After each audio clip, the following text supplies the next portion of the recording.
Good morning, everyone. If you could indicate in the chat line that you're hearing me, I would appreciate.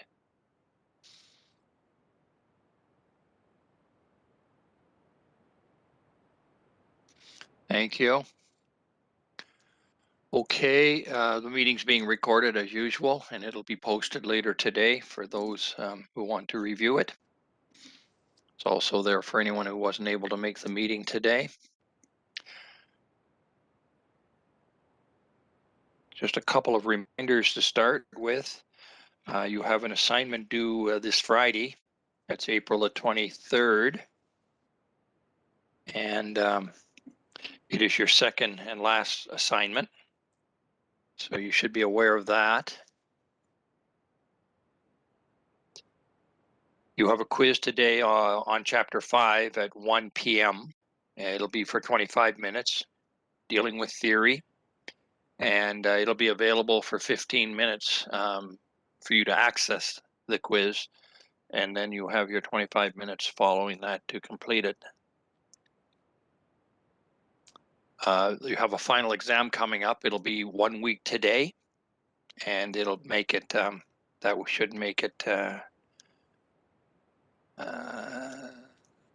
26th of April. And it'll be at 1 o'clock, 1 p.m.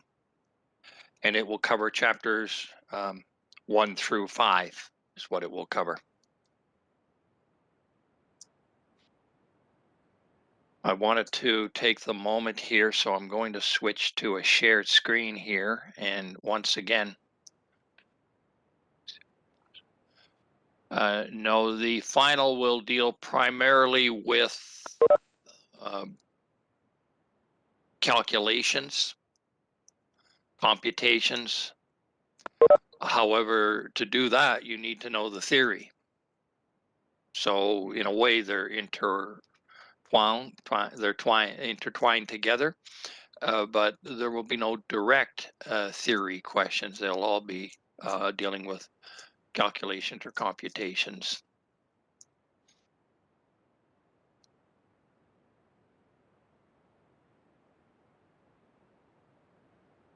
Okay, on that, I'm going to share my.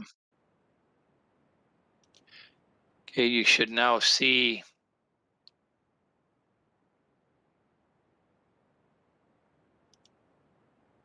a blue screen, the Windows blue screen, if you will. And I wanted to go over, or at least bring this to your attention once again. This is the marking guide or rubric that I use for marking the questions on exams.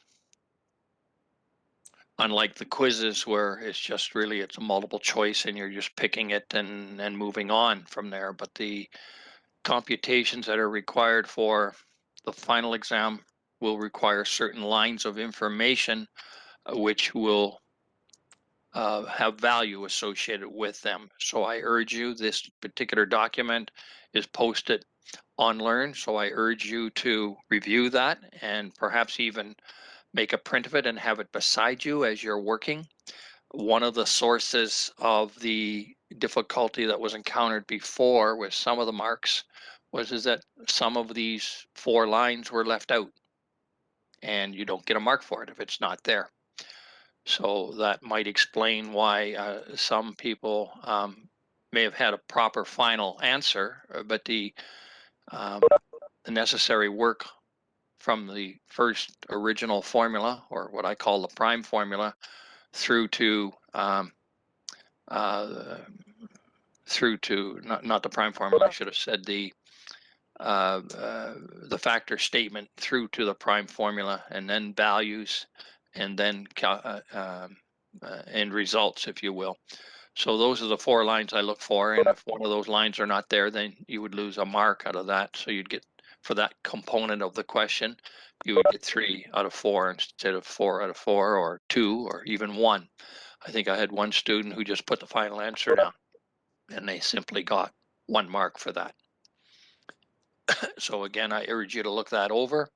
If it's not dealing with cash flows and it's just a simple formula like here, at the bottom, then it would just be the prime formula, that same formula with values, and then your end result. Between the last two steps, if you take more than, if you introduce intermediate calculations, that's fine. There's no problem with that. There's no mark awarded for it, but you must be aware that some people, I'm aware that some people may like to sort of expand out their work to keep track of what they're doing and not get lost in the calculation itself. So, but these are the 4 or 3 in the case of down here, the 3, or up here, the 4 basic lines that I look for in a calculation question. So I just wanted to show that to you. Also, if there's a request for a decision statement, I sometimes call it a concluding statement, then you'll get 1 mark for that, providing it's correct. Clearly, if you have the wrong answer, you may have been able to guess the right option to choose, but you need to clearly indicate that you've come to that conclusion from your work. Above, you'll have 1 mark for the cash flow diagram. And as I mentioned when we went over these questions before, there were times when there was no cash flow diagram shown and it was requested. So you would not get that mark. Also, if you need to actually calculate or convert a nominal interest rate to a sub-period or effective interest rate, if it's necessary, you'd get 1 mark for doing that correctly. And lastly, 1 mark for a complete and correct graph if using linear interpolation. As I mentioned when we went over this before, at least one student, perhaps more than one, actually tried to solve a problem with linear interpolation, and no mark was awarded for that because the question itself indicated you may not use linear interpolation for the solution of this problem. So make sure you read your questions carefully. On the up and coming exam, when we start dealing, and as I say, the exam will cover from chapters, if you will, 1 to 5, although there won't be any theory from chapter 1, so it's kind of background information. But just keep in mind that you'll be now asked to make a decision on some of the questions that pertain to chapters 4 and chapters 5. Chapter 5, chapters 4 and 5, and that'll be choosing the correct one out of perhaps 2 or 3 options. And again, that goes to that conclusion or that decision statement, item 5 on that document. So I just want to leave that with you. I can't tell you right now how many questions. I see I have that question coming in privately, but I haven't made the exam up yet. I'll be doing that this week. But I will tell you it'll be for a 2-hour time period, subject to exam accommodations, of course, where I've been notified that a student has requested that extension or different time where it might be held. And that's done through exam accommodations, of course. So I will take that into account. Excuse me. You bet. Go. Yep. For the exam, what exactly is it all tested on? Is it just chapters 4 and 5, or is this cumulative, or what are we looking at here? It's a cumulative. Yeah. You really can't do chapters 4 and 5 without understanding chapter 3 really well. So you may get a question that just pivots on question 3 or chapter 3, or you may get a question that pivots on chapters 4 and 5, but will require that you know what's happening in chapter 3 and to some extent chapter 2 as well. So it is a cumulative. It's impossible to avoid it in this course. So that's how I set the exams up. I guess with how this course works, it's like everything's connected, right? So if you know one thing, it helps with another. That's a fair statement, and that goes not just within a course, and I think you're saying this, it goes between the courses as well that you take. There's a correlation. Clearly, you wouldn't do this one particularly well if you didn't have a good understanding of your, at least year 1 mathematics, if you will, that sort of thing. So yeah, there's certainly for math related questions, there is a correlation from course to course at where it applies. We actually have a team of instructors that meet regarding courses that are math based, and I teach this one, which qualifies, and I teach another one in probability and statistics, which qualifies. So we're trying to keep in touch so that we ensure you have background to do the higher level courses as time goes on. Okay, on that.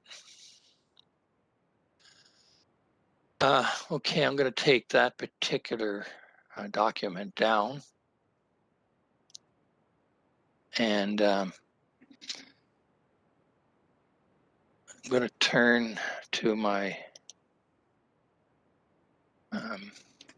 document camera now, which is now showing on the screen. And once again, if you're not seeing it, let me know, please, in a sense that I've not set it up correctly for viewing. But secondly, if I work my way to the end of the page, because if I go with this as a guideline here, about the bottom 1/4 of the page doesn't get picked up on the camera. It's just not high enough to achieve that. So I have to move the camera around, and I often forget to do that because I'm not watching the screen. I'm watching the work I'm doing on the paper. So please don't hesitate. You don't need to send me a chat note because I may not see that either. It's on the screen, but cut in and just ask me to reposition the camera, make sure I cover that. So I just want to look at my notes here for a moment. We're going to do a number of EOC and potentially some supplementary questions here today. And I'm going to start with a very brief overview of Chapter 5. So Chapter 5 is about the internal rate of return. That is another comparison method. It's a little different than the one we've been using in Chapter 4, where we dealt with present worth, annual worth, future worth, and payback period methods of comparison when you have more than one project and you need to consider all of them to make a choice which one to go with. In some cases, with comparison methods, they are often mutually exclusive, and that simply means that you may have a number of options, but ultimately you're just going to be choosing one of those options, and that qualifies within the statement mutually exclusive. You can, in situations, actually have to choose 2 out of 5, but we don't go into that depth in this particular course to any degree anyway. Let me see here now. The next thing that we need to be a little bit aware of is that for internal rate of return, you are given the MAR value in the question, but you do not calculate it in your work. You're simply given a MAR value, and through the internal rate of return, what you're attempting to do is determine that, and it's usually abbreviated IRR. In the formulas, it's abbreviated I star, if you will. But what you're doing is determining IRR and comparing it to MAR after you've done the calculations to determine that IRR. So if your IRR is less than MAR, it's a bad investment. In other words, you're losing money on it relative to your MAR. If it is equal to or greater than MAR, then it is a good investment.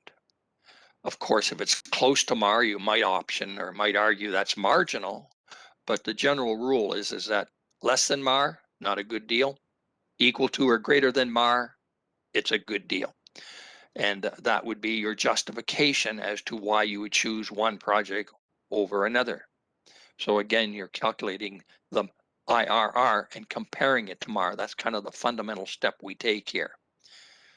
We can calculate the IRR because that's the unknown. But if you'll recall, in some of our equations that we've worked so far, we've known what I is, but now we don't. IRR is unknown. So we're going to have to solve our equation through one process. One method would be by trial and error, and another process would be by selecting values that are close to what you're looking for in the tables. And then after that, using linear interpolation to fine tune it if needed. And you'll see what I mean when I say if needed when we do a couple of these shortly. So what we do to start this out is that we will equate the present worth of disbursements equal to the present worth of receipts.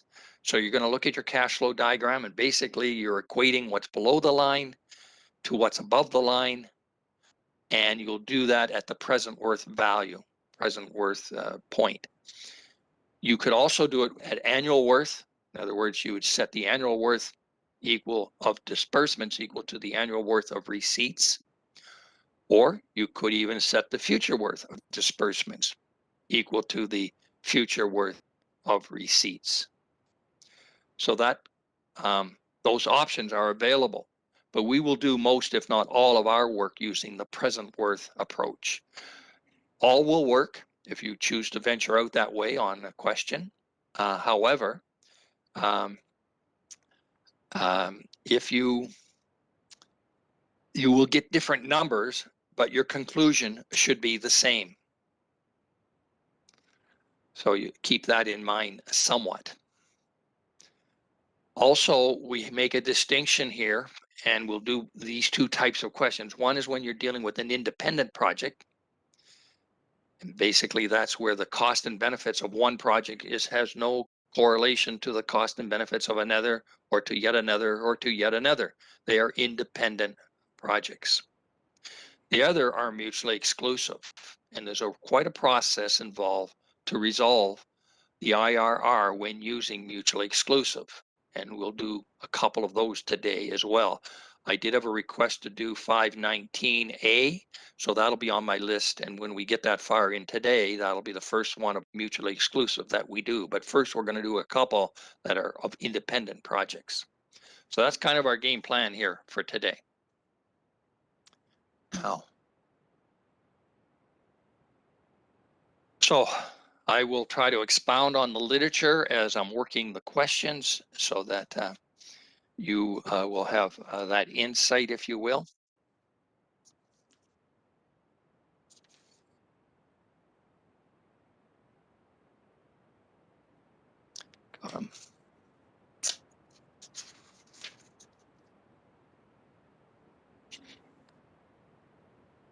Okay, we're going to do question 510A to start with. So if you take and open up your books to EOC 5.10A, we'll proceed with that question. And 5.10A, I'm just rearranging paper here, it reads something like, it's pretty basic. It's not really setting up a comparison of specific equipment or anything like that. It's just simply going through the exercise of determining the IRR. And again, IRR stands for internal rate of return. We do not explore to any great extent, but sometimes you need to use what's called an ERR, external rate of return. And that comes into play when the IRR has multiple solutions. And as such, we have to turn our attention to an approximate or a specific solution for an external rate of return. Now, we won't actually do those, but I want you to be aware that as you read into that chapter a little bit, that there is a situation where you might have to employ ERRs, and there's some rules associated as to when that might occur. But we won't do any problems, mathematical problems on that. You do need to understand that there are times the IRR will give you multiple answers, and therefore it won't suffice, and you have to use the external rate of return. And again, we don't do that in this course, time limitations. So for number 510, we have a situation here where we are looking at it's coming right out and it says, what is the IRR for $1,000 investment that returns $200 at the end of each of the next 7 years for part A? We're just going to do parts A and B here on that. So 7A or part A will be the first one here. So we need, as always, a cash flow diagram. So we have a timeline here, something like this. And we have said it is for 7 years. That comes directly out of the question. 510A. So 7 years. And there is an initial investment. So if you're investing something, that's going away from you, that's leaving you. So it is a disbursement. And that amount is $1,000. In return, we're getting back $200 at the end of each of the next 7 years. So that takes the shape or the cash flow of an annuity. It's the same amount on a regular interval, being 1 year, 1 year, 1 year, all the way up to 7 years. So we can show that here in this fashion. And it is an annuity, and it runs up to the end of the 7 years. Note again how I drew that annuity with that diagonal line and then a parallel line running parallel to the timeline. Some people last time around did not know how to set that line up correctly. And on here, we could indicate it is $200 per year. So that's pretty well all we have from the question. Now, as we get into these further, you're going to be given a MAR value, but we'll worry about that when we get to those questions. So right now, what I indicated, we're going to start out by saying we're going to set the present worth of disbursements equal to the present worth of receipts. Well, the disbursement is $1,000, and it already is a what I call it already is a present worth, if you will, or a present value. So I'm just going to copy that down here again. It's a present worth of disbursements. It's going to be equal to the present worth of receipts, but that's an annuity, and we need to determine its equivalent value as a present worth. So we would do that by saying the annuity onto, or what is the present worth? If we know that annuity, we know I and we know N. But of course, we don't know I. We're doing an external rate of return. So we're looking for an external rate of return, and it'll be shown with an I star. If you're using this approach and you don't put the little star mark in there, I don't get too excited about it because it flows with the question either way. So don't get hung up. But strictly speaking, I star now, when you're using internal rate of return, is the uh,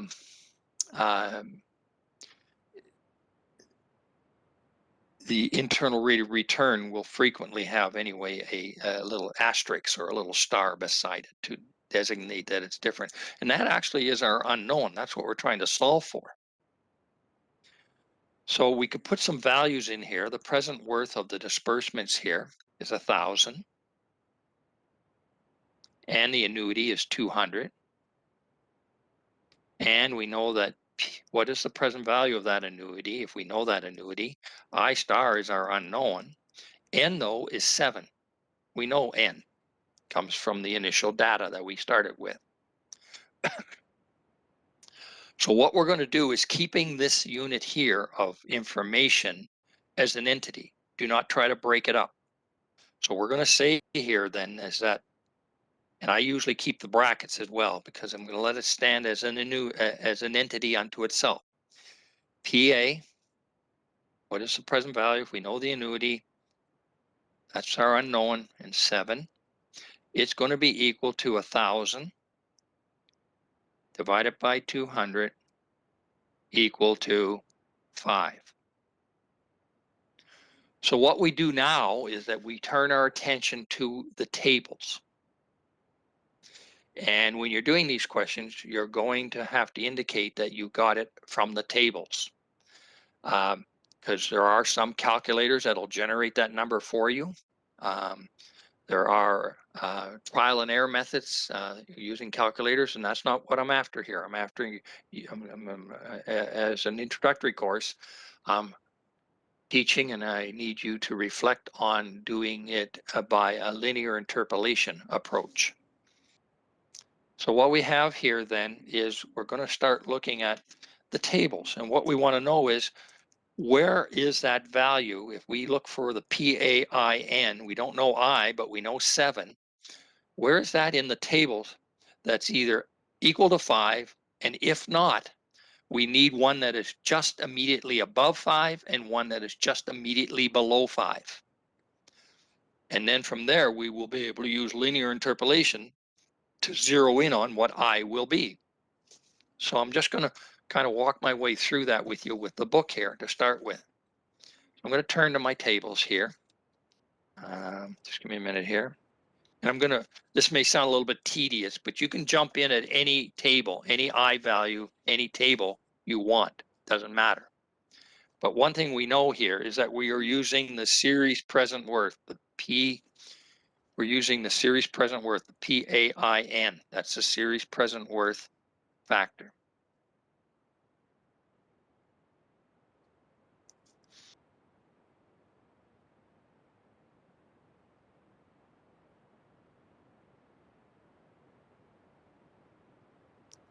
That we know. So that'll apply, of course, as we work the problem downward. So I'm going to be looking under the column for series. I'm going to be looking in these columns, and I'm going to start with the very first table here. And here, move this stuff around a little bit for you here. I'm going to start with the very first table. And you're going to be looking where I is equal to 0.5. We don't know what the I is. That's actually what we're looking for. So we're going to methodically go through the tables one at a time until we get a value of 5 here. Or if there is none, then a value that is just above and just below 5, as close as we can get to it. And then use linear interpolation to solve what I would be. So I'm going to look at this. It's a series present worth column, and N is 7. So we have here a 6.8621. Well, that's quite a ways from 5, so not good. So we're going to look at the next table. N's here, series present worth, 6.72. Well, it's getting a little closer, but not much. So we're going to look at the next one. And again, I think it should be 9%. You may be right. It's actually, let me just see here, it's just a little over 9% is the answer. And you're correct, but I'm trying to demonstrate how you go about getting that number. So we're looking here at 7 and series, so we're 6.5, 6.6, getting closer. Over here, 6.4 on this table, 6.2, 6 point even, we'll call it. And here, 5.8, here, 5.6, keep on going, 5.4, getting closer to 5, but we might still get closer, so we keep looking. 5.2, okay, that's interesting, but maybe we're closer here. We're going to look at 5. We have one here, 5.0330, very close to what we're looking for. We're looking for 5, but not bang on. If we go one more, we actually fall below it. So we know the answer is going to lie between I9 and I10. I9% and I10%. We know that's the answer. So what we do here is using that information from what we just determined. And I will point out, perhaps as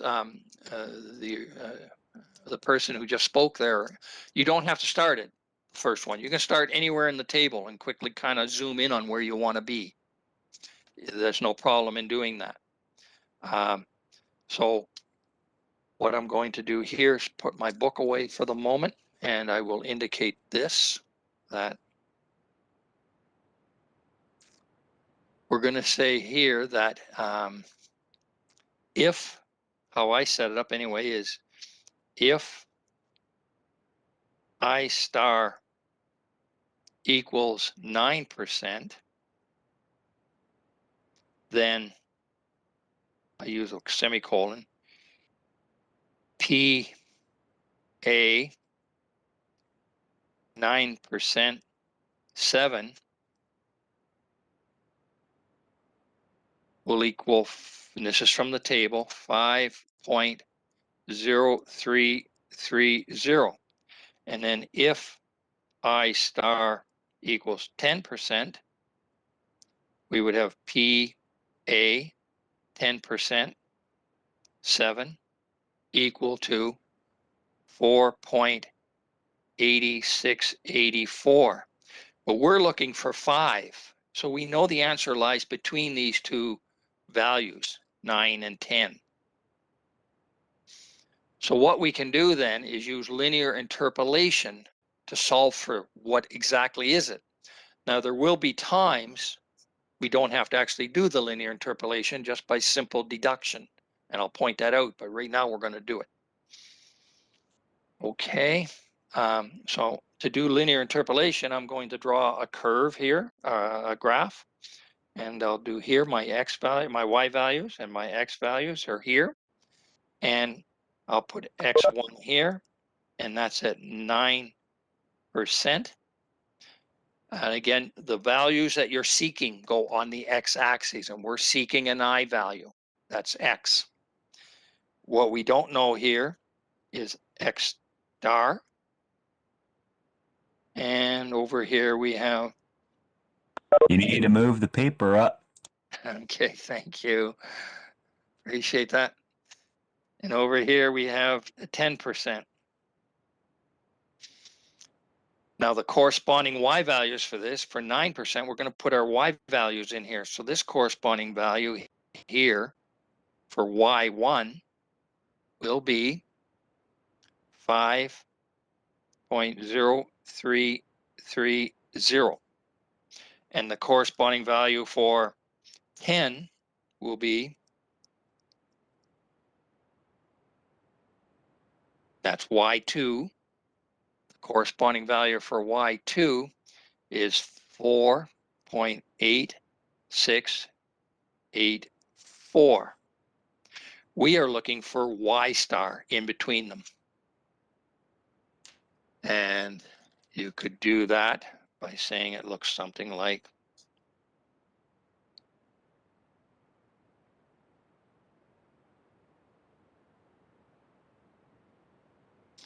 that. So from this, we can use the linear interpolation formula. And if you recall from your formula sheets, that is equal to, it's on the top right-hand corner of on a page. It will be x star, which is what we're now looking for. That's the I value. This here, we could put it here, the internal rate of return value. We could say this here, and we could say it's going to be equal to x1 plus x2 minus x1 onto y star minus y1 over y2 minus y1. And if you put those numbers in, and I'll do it this time, in the future, I'll leave that part for you to do, but what we'd have here then would be x star is going to be equal to 0.09. We have to work with the decimals because we're going to be doing some multiplication in one of these terms, plus 0.10 minus 0.09. Y star, this is 5. Put that on the table here. That's what we're looking for. So it's going to be 5 minus y1 over y2, which is 4.8684 minus y1, which is 5.0330. And they have brackets around them. So we could do one more line of intermediate calculations, and I'll do it for this time around.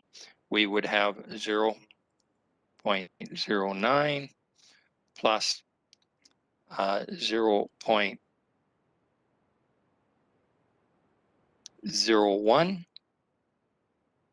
onto the numerator here. It's going to be minus 0.0330 minus 0.1646. And if we work that out again, I'm going to end up here with 0.092000486, which is 9.20%. So that's how you go about it when you're solving this type of question.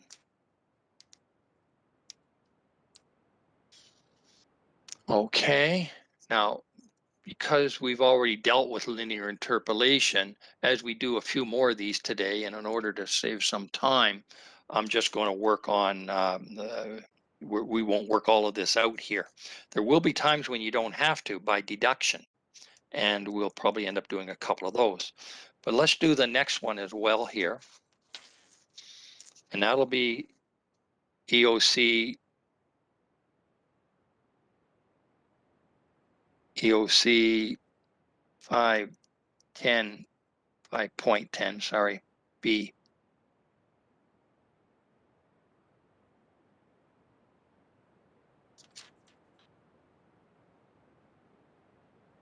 So again, we're going to draw our cash flow diagram. In this case, it's not 7 years, it's 6 years, because it changes. Part B on the question deals with 6 years. I just need to go there right now to make sure I have the questions all set up properly here. 5. Oh.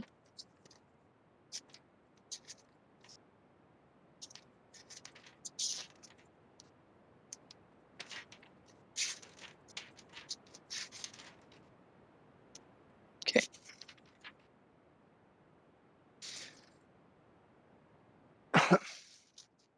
So parts, this deals with 6 years. And again, we have $1,000 investment here. And we have an annuity on return of $200, but it only runs for 6 years per question, per the question. So we're going to set it up the same way. So start all of these out with the, we're going to equate the present worth or present value, don't care which way you say it, of disbursements equal to the present worth of receipts.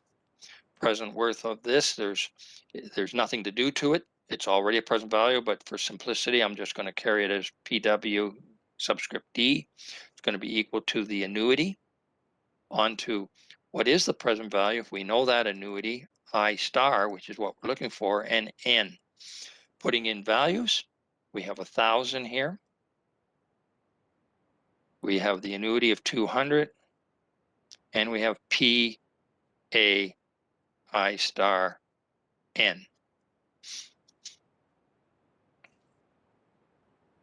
Okay, so therefore we're going to solve this equation for the unknown entity here because we don't know what I is. It's going to be PA I star N7. I think strictly speaking, I probably could have or should have maybe put a 7 in here because this line is where we put our numbers in. 6, not 7, 6.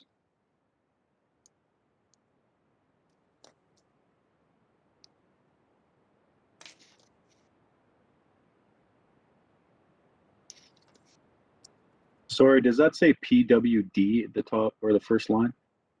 Up here? Yeah. It's a D as in David. Yeah, okay, thank you. It stands for disbursement. And over here, it's R for receipts. So essentially what we're saying, just to expand on that, we're saying everything below the line, whether it's 1 or 2 or 3 different cash flow items, is equal to everything above the line, whether that's 1 or 2 or 3 or many more receipts. In this case, of course, we're representing it instead of individually, we're representing them as an annuity because it fits the annuity framework. So we now have this, and that will be equal to 1,000 divided by 200, and that should be equal to, excuse me, please. Once again, no big surprise here, 5. Because it's essentially the same information we worked with a moment ago. But the only difference is now when we're looking up in the table, we're n equals 6, not 7, but 6. So if we do that, we could simply say, and if you go through those tables, I'm not going to do it again like I did it the first time here. You're going to go through them, or you can jump in where you think it might work and quickly thumb around and look at 2 consecutive ones and say, I have to go lower or I have to go higher, or maybe I got lucky and chose the right one to begin with. But I'm going to say here then that if I star is equal to 6%, then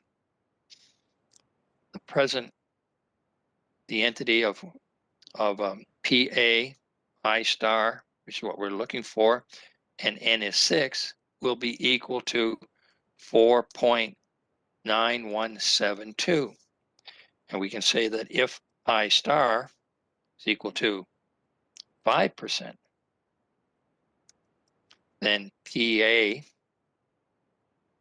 I star, and you could put the number in there if you want, or you don't have to. It's immaterial to me. I won't in this case.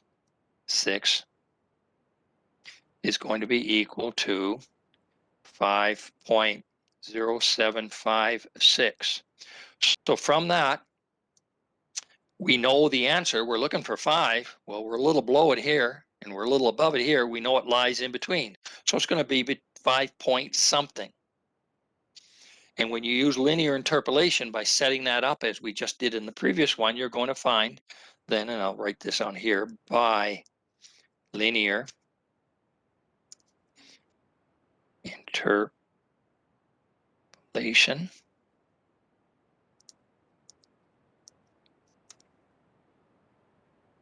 I star is equal to 5.48%. And then you would conclude the question. Now, as I mentioned, once we start dealing with MAR, we may not have to go beyond this level here. We may not have to do this because by deduction, we can rule it in or out before we get to this line. That's quite possible, but again, we'll work with that later. So that's how we go about a 510B. And now there's 2 others in there that deal with 100 years and 2 years. And in both cases, the tables don't work particularly well. They can be solved, but you'll have to use trial and error to do it. Or if the formula is so simple, because it's only, say, 2 years, in the case of D, you can actually solve for I if you put in here the prime formula for this and make it equal to 5. Back here's where you do that, if you wanted to. Okay. So what I want to do on the next one then is to take a look at 511.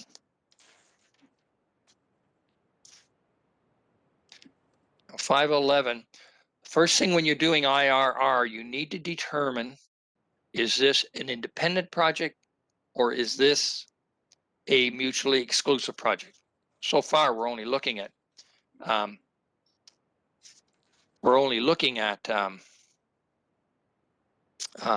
independent projects right now. It's pretty simple. It's just one investment. You're not looking at a comparison of 2 different ones and which one is best, things of that nature. So what I want to do here is take a look at 510 or 511, and we're concluding that new windows are expected to save $400 per year in energy costs over their 30-year life for fabricating.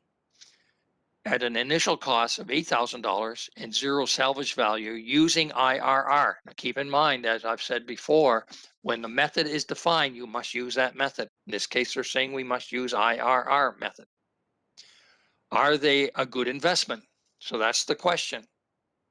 So your answer is going to have to be yes or no, and why.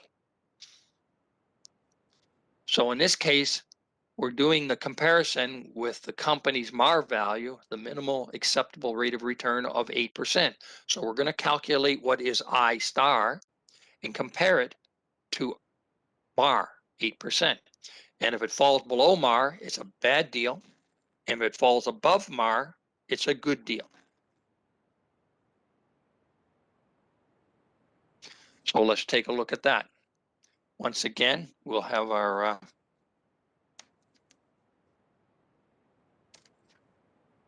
our cash flow diagram here. So just to keep a record of this, this is EOC 5.11. And as I indicated, it's about new windows. New windows, maybe better heat retention, things of that nature, the collection of solar energy to further heat inside, things like that. It's going to save $400 a year. So the question is that $400 a year a good deal or not? Or are we better off to simply do nothing, leave it where it is? So this will help us answer that. So once again, the cash flow diagram will show a value here, and it is a timeline, and it is 30 years. These windows have a 30-year life expectancy. So that'll be our timeline.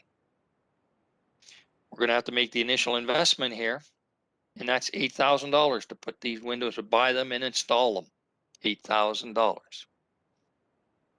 Further to that, we're going to be saving $400 per year. So that can be captured as an annuity.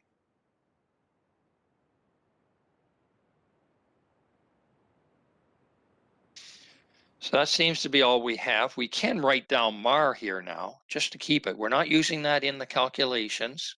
So if you do that, to try to solve it with that, then you're not using the IRR method. It's an independent project. And all we're trying to do is determine, is this a good arrangement? Is this a good purchase? Or is it a bad purchase? So once again, we're going to use the present worth of disbursements equal to the present worth of receipts. I'm just going to put a line in here. I'm going to leave this because it's already a present value. We don't have to manipulate it or determine an equivalency for it. So we're going to say, I'm just going to leave it as PW. Disbursements equal to here, but this is an annuity. So I'm going to change it. So I want to take the annuity, and we're going to multiply it by the factor, which is the series present worth. What is the present value? We know A, I, and N. So we'll put some values in here. This is 8,000 equal to 400 onto PA. I is our unknown, internal rate of return, and N is 30.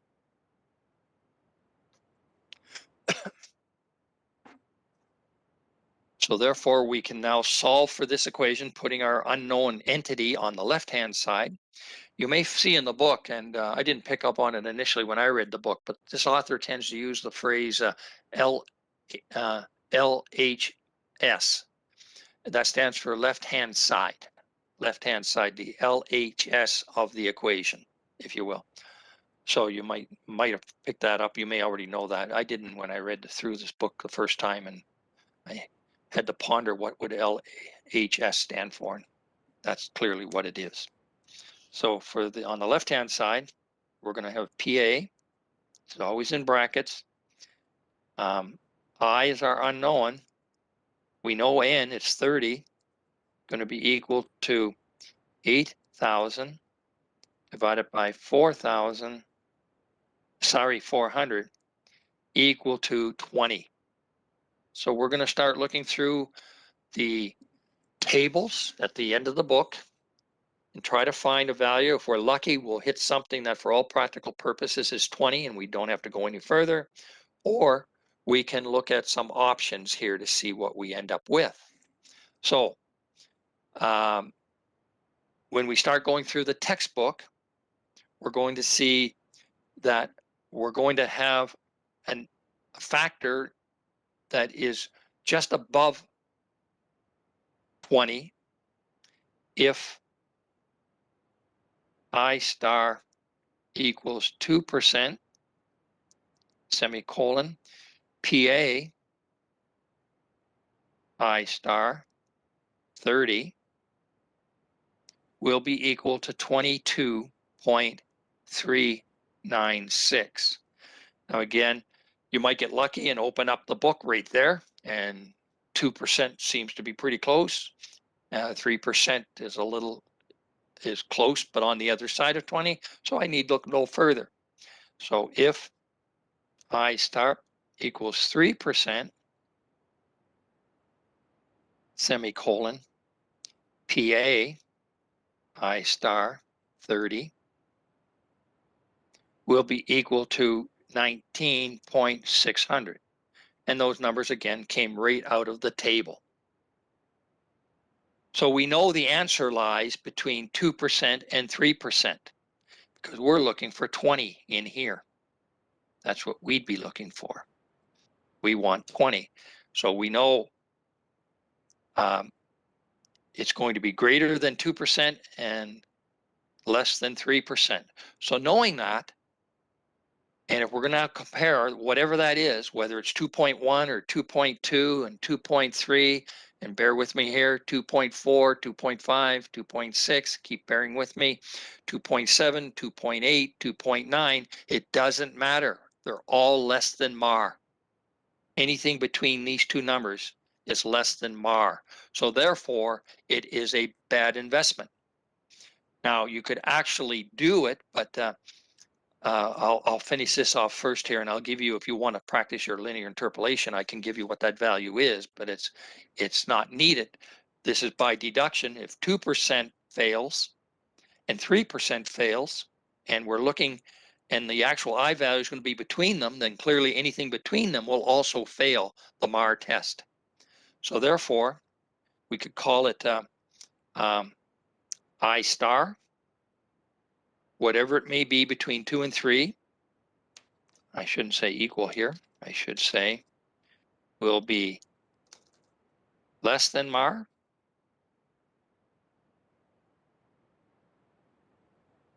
which happens to be equal to 8%. So therefore, this is not a good investment. Windows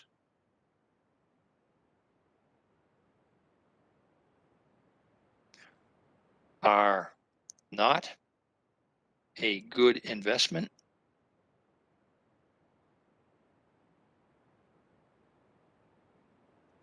because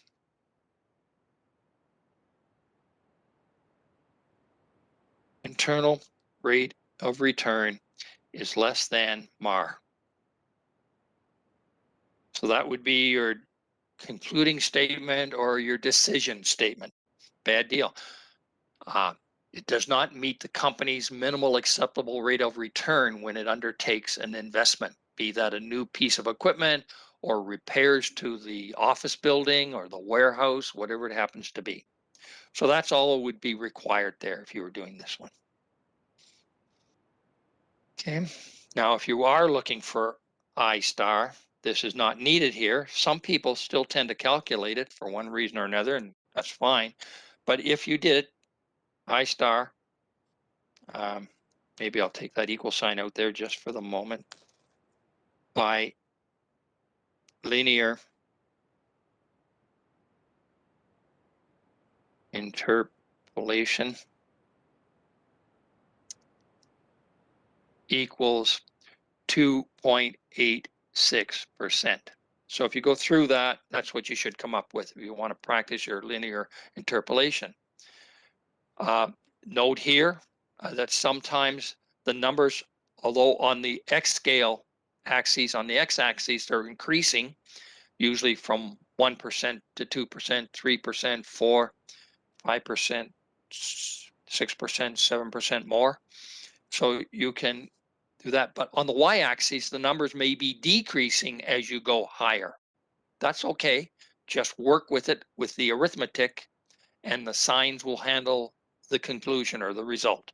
You'll end up with a negative on the top and a negative on the bottom, and they will cancel each other out in the division. So just because what I saw some people doing, if I go back here to my earlier one here, yeah, here's an example here on this one here, where 9%, 10%, this is increasing in this direction, but here it's decreasing, 5.0, 4.8, and we're looking for 5. That's not a problem. The minus signs canceled out through the arithmetic here when you concluded it, so don't lose track of that.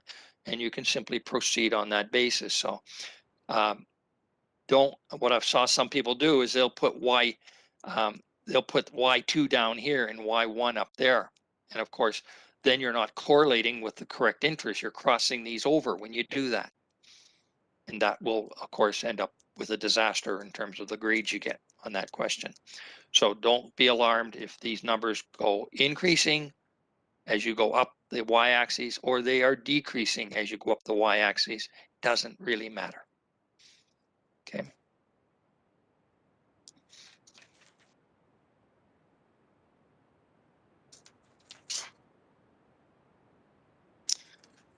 Okay. So what I want to do now is turn our attention to a more a different style of question, because you'll recall as we started this out, I talked about that we're going to be dealing with this when we have independent projects, and that's pretty straightforward what we just did. We're now going to look at where we have mutually exclusive projects, and although you might be looking at taking out, the company may want to buy 2 out of 10 options or something like that. We will not go into that depth of questions for you. So if you find one like that in the book as you're practicing this, just ignore it. It won't come into play on your final, because again, I'm trying to keep this course at an introductory level, not get too overly thrilled about some of the complexities of some of these questions. Okay, so what I want to do now is let's take a look at question 519. That's what I want to look at. A, 519A. I'll give you a moment here to read the question. It's a bit here. 519, it's about CB Electronics, and they must buy. Now, one thing you have to remember about this is that do nothing is always an option unless it's excluded in that scenario. So if they're saying something like this company must buy a piece of equipment, that's telling you do nothing is not an option. They must buy it. If they are considering buying something, then the option of doing nothing is an option. Is doing nothing is another option. And that will come into play as we do these types of questions. So that's just a little tip on this. Try to determine initially, is do nothing a consideration on the table or not? And in this case, because it says must buy a piece of equipment, must means you have no choice. You've got to buy a piece of equipment. That's how we're going to have to consider it. Okay. So they have, it looks like here, there's, let me just find it here. There are 3 options here they're looking at. And it looks to me, if I recall this question, what's happening here is the supplier is giving CB 3 different purchase alternatives, 3 different ways to buy this in terms of cash flow.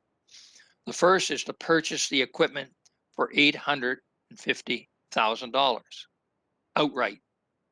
The second is to pay for the equipment in equal installments of $135,000 each.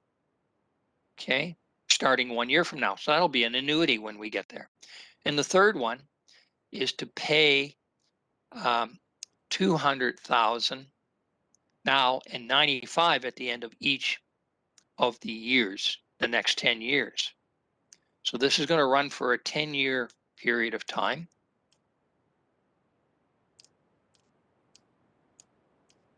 So we'll set that up. But now in these cases, you don't start out with a cash flow diagram. We have to take a look at the data we have to see how we're going to proceed. And you should, it doesn't have to have borders on it, but you should always have a small table, either with or without borders around it. But that is what you need to keep this problem straight. So we're going to look at option 1 here. And I'm just going to say, they call them alternatives. So I'm going to say alternative 1. A1, their initial cost, this will be the options or the alternatives. Maybe I'll stick with their word here. then I could have called it option. Nothing wrong with that, but alternative.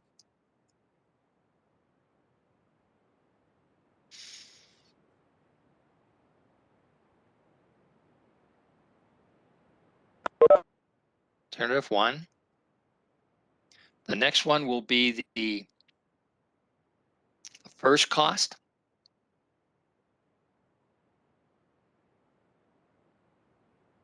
And the next one will be the annual cost.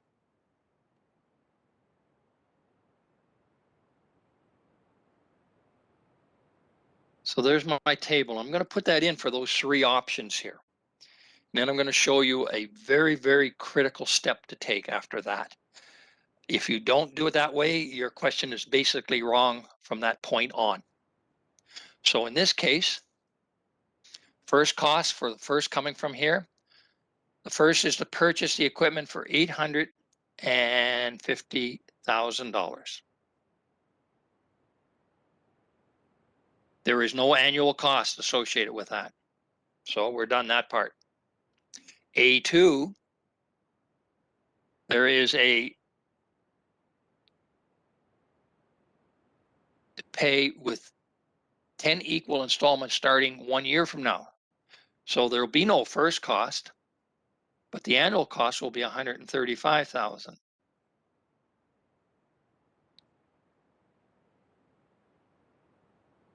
And for A3, the last one from the textbook is to pay $200,000 now and $95,000 annually over the 10-year lifespan. So there's a table of this information. And it's probably wise, although you can do this part in your head if you're inclined that way, but it's wise to kind of lay that table out. Because here's the critical step. You must now reorder this table such that you move from the lowest first cost to the highest first cost in order. So what is the lowest first cost? So I'm going to reorganize this table here. You tell me, by the way, which one of those is the lowest first cost. Put that in the chat line for me while I'm writing out my table here. Again, alternatives.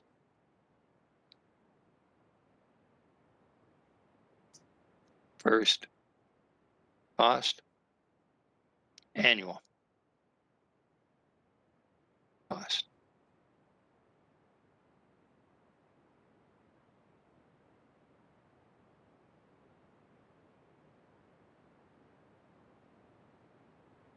To answer your question, I just saw that on the chat line here, and I don't think anyone's answered my question here yet, but okay. Yes, you do. I want to see the linear interpolation graph when you're doing linear interpolation. It's an easy mark, and if I don't see it, then you lose a mark for that, or you don't get a mark for that, maybe a better way to put it. So I'm looking for that graph if you choose to do linear interpolation, or more importantly, if you have to do linear interpolation. Okay, so which is, in your opinion, out of this top graph here, let me just refocus that a little bit, which has the lowest first cost? A2, Dayton is saying. So he's correct, A2. And I'm going to copy over the corresponding numbers, 0, 135 here.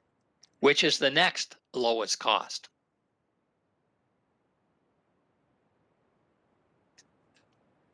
Anybody? 3. A3, yep. A3 is your next one. And it will be 200,000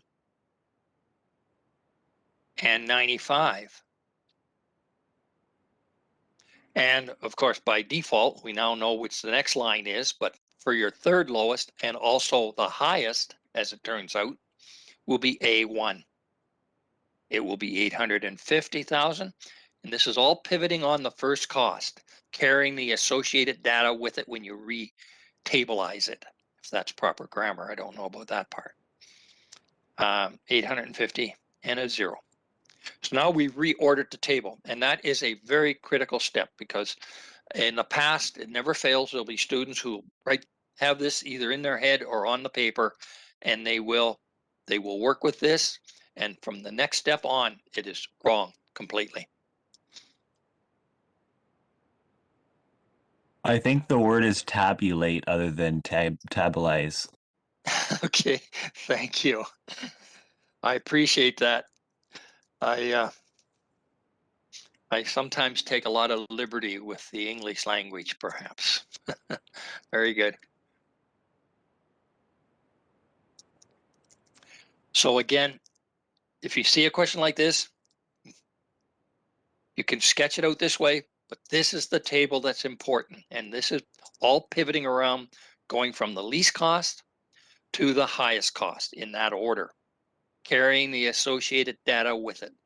The alternative name could be option 1, option 2, could be first choice, second choice, but here we're going to, A2 is the actual lowest first cost. Now, I mentioned before, these people here, they must buy. So maybe it's such a way, like, let me just think here for a minute. The piece of equipment broke down and is beyond repair. So they have no choice. They got to buy. They have no choice. In other cases, they just want to upgrade, renew a little bit, and they still have the option of doing nothing. Now, if you have a do nothing option, and I'm not saying that is the case here, because it isn't, I'm going to use pencil for this one. So this one here could have been the do nothing option. I'm just writing this in. It's not fair. This is not part of the question. The initial cost would have been 0. The annual cost would have been 0. That would have been your lowest first cost if do nothing was an option. Do nothing is not a consideration in this case because the company must buy that, must buy the equipment, and they must choose one of these options. They cannot get the equipment by doing nothing. They don't get the equipment. So just to keep it clean, so I don't mess you up here, I'm going to erase out that what I just wrote in there. Not applicable. But if it were, because that was an option, that would be your first line. That would be undoubtedly because the initial first cost would be 0, as well as the annual cost would be 0. So you'd go with that. So now the tricky part comes is that we no longer work with the individual ones. We are going to work with what's referred to as the incremental.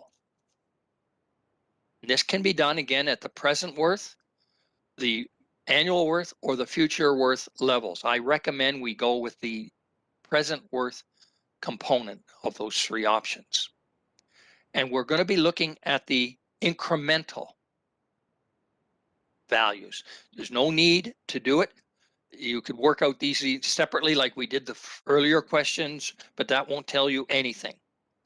And the book is explicit, although it does it that way. And it goes through a routine in the book where they say logically you would think this would be the best choice, and then it says you would be wrong, because again we have to approach it through an incremental methodology, and that is what we're going to do now. So what I'm going to do, and I'm going to use the word INC to stand for incremental, just to save a little space. You can do that or you can write it out, whichever pleases you. So we do here, we're going to set the incremental present worth of disbursements equal to the incremental present worth of receipts. That's what we're going to do. So we have here, now the incremental is taking the first 2. That's all we're going to deal with. We're going to look at the increment between the first and the second, which happens to be A2 and A3 because we've reordered them. So what's here? Well, we're going to say here that in this case, we happen to have 2 disbursements. We have an initial cost, although it may be 0, and we have an annual cost, which down here may be 0, but they both have to be considered.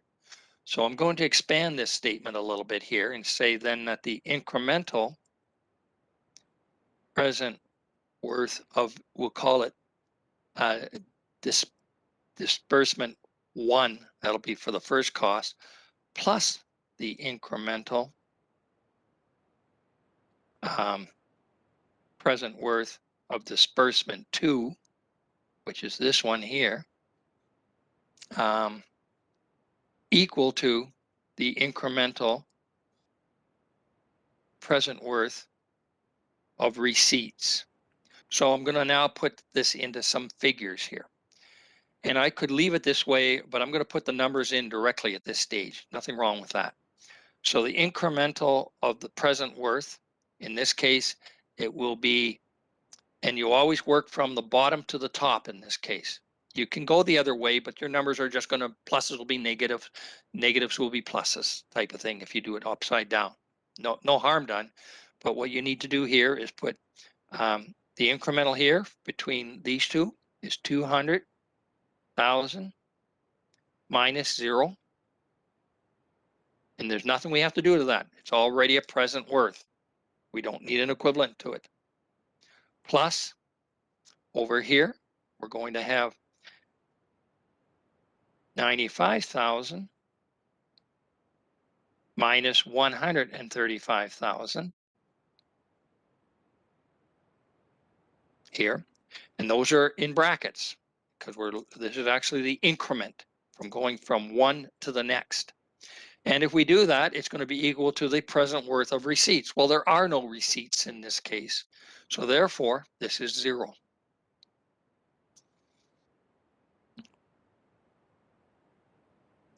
Now, there is a process that I use, and I'll back up here. What we do is indicate, I'm going to go back to my table here. This becomes, we look at it this way. The A2, having been rearranged, is now called the current best alternative, is how I tend to set it up, using that abbreviation. You can do that or you can write it out, but the current best alternative is what we do. And it's going to be challenged by the next level and we're going to conclude which one of these two proceeds onward to be the best choice. And we do that by analyzing the incremental difference between the current best alternative, and this is typically called the challenger.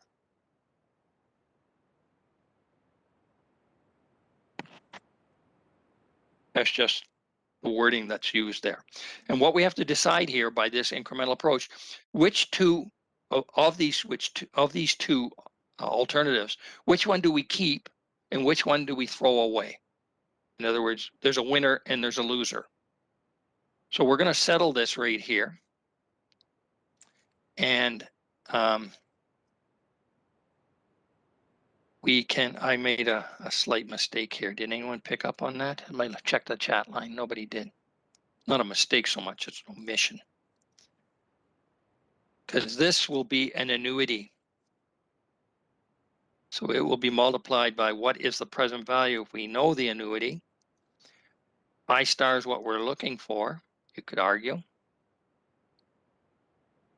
And I'm looking for the end value in this question. N is equal to 10 from the question. I could write this down now or later, doesn't matter. MAR is also equal to 11%. That's our baseline. That's what we're going to compare to once we conclude this. So we're going to have that, and this I here will be 10, not I, but N will be 10 equal to 0. Okay. So let's clean this up a little bit as we move along. We could say this here will be 200,000, doing that subtraction. This minus this will give us a minus here, and it will be a minus 40,000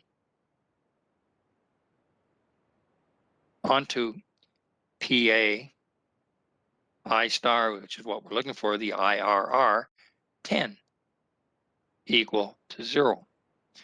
Now, through further manipulation of this, we're going to set it up on the left-hand side with this unknown entity. That's what we're looking for.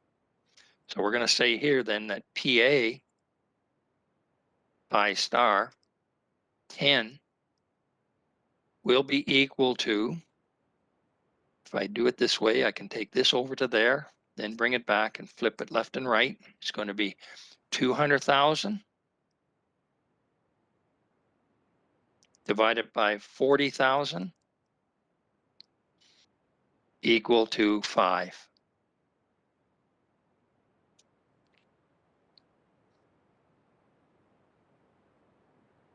So we now have to start looking at our tables using the present series worth factor for n equal to 10 for two values, one that is just above and one that is just below 5. So what we're going to do here, just using our tables, and these tables don't always increment at 1% increments every time. They can jump 5%, and that's the case here. So we could say here then that if I star is equal to 15%. Can you raise your paper a bit? You bet I can. Thank you for pointing it out. If I star is equal to 15%, then PA I star, how many years? 10, from the tables would be 5.0188. And if I star equals 20%, we don't have a 16 or a 17 or an 18. We only have 20, so it's the best we can do. PA I star 10 will be equal to 4.1925. So what we could say here is then that I star is going to fall between 15 and 20. And by deduction, no matter what that value will be, there's no need to do linear interpolation, because no matter what it will be greater than MAR.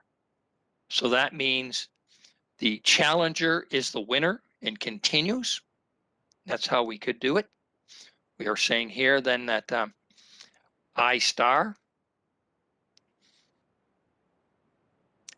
I'll write it out this way, is between 15%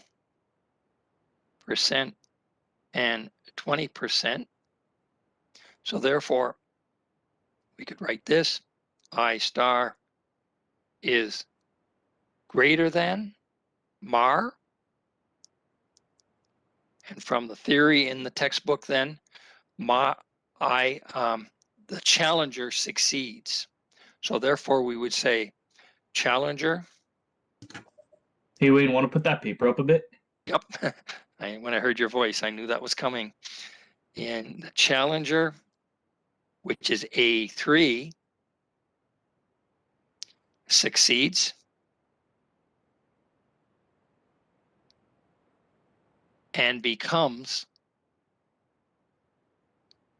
the new CBA. Now, had it failed, the current best alternative would have remained the CBA. So what we've concluded here, if I want to go back to my diagram here on this case, I would say that the current best alternative failed, so it's out. You may not see that. And the challenger won. So we're going to take the winner, and they will be challenged by the next level. That will be the data equivalent to alternative 1. So we've got to go through a similar process. So what I'm going to do here, now that we've concluded this matter, I'm going to say now this one here will be the CBA, because it's going to be the new CBA, and this will be the challenger. And we're going to determine which of those two, or within those two, which one do we keep and which one do we throw away? And we do that by the same incremental process that we just used here. And again, I point out there was no need in this case to do linear interpolation, because you'd draw a graph and you'd put in your formula and you'd do your arithmetic, all to come to the conclusion that the value is probably pretty close to like 15.2 or 15.1, something like that. And in doing so, it doesn't matter, because 15 fails,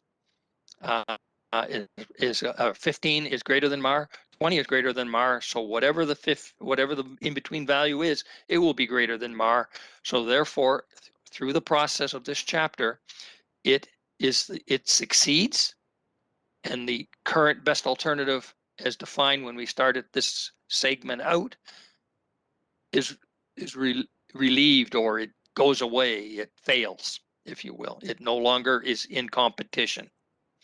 You might liken it a little bit to a curling game where two people go up and the winner goes on and the loser goes home, type of thing, when you just have that one game.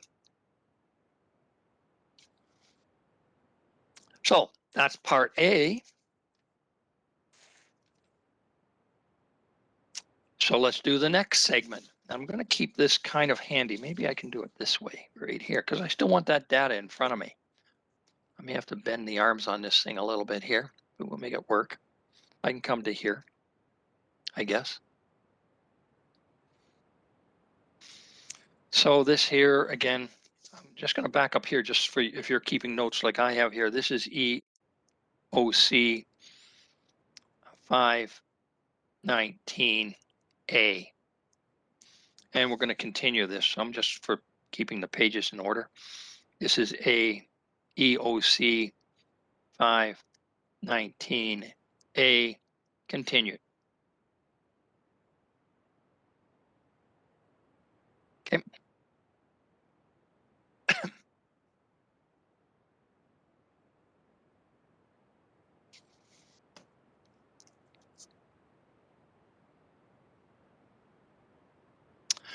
Okay, we have that. Just making comments before we move on. We will do that. Sometimes when you take the questions out of, try that, you take the financial information out of the question, they just happen to occur in the correct ordering to begin with. So you don't have to move to this rearranged table. It already works, and you just do it this way. In this case, it didn't, because our lowest first cost was 0, and then 200, and then 850. But sometimes you'll find some of the questions that you're practicing with will actually, when you record them, you find out they're already in order and I don't have to rearrange them. So you go with that. No problem at all. So in this case here, we have to do, and the one thing I didn't do there, and I'm going to have to correct myself here, so bad on me, if you will. I'm going to draw it here. You still need a cash flow diagram, and the question will indicate that. So your cash flow diagram here will be between these two. Where can I put that where it's going to be seeable? That's an oversight by me here. But we're going to have a timeline here of 10 years. We're going to have a first cost here of, and you show the increment here, 200,000 minus 0. And we're going to have that annuity here. And it will have a cash flow of 95,000 minus 135,000. So that was my bad there. That needs a cash flow diagram here. And that's what you would show on that cash flow. So you're going to show the incremental values on your cash flow diagram. Because when you're dealing with IRR and mutually exclusive projects, you're going to be looking at them 2 at a time, whether there's only 2 or maybe you got 20 of them. That's quite possible. A lot of work, and you'll never get one that big on the exam. It would take you more than the 2 hours to do one question. So that won't happen, but you still need to know how to do, we'll say, one of the more simpler ones of these where there's not so many options available. Okay. So I'm going to try to do this one a little better, and I'm going to start out with my cash flow diagram. So again, 10 years doesn't change.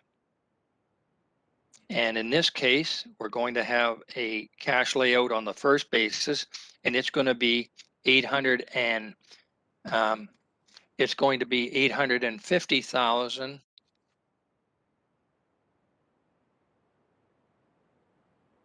minus 200,000. And you see where they came from here. The Challenger minus the current best alternative. So you have that for here. And we also have in here and again, it's an expense. It's not a return. So we're going to put this in here. And it will have a value of 0 minus 95,000. I'll put it in brackets here, per year. That's an annuity. I could leave this in brackets too. It does no harm. So I'll just show you. So there's our cash flow diagram. And again, if asked for, that'll be 1 mark for that.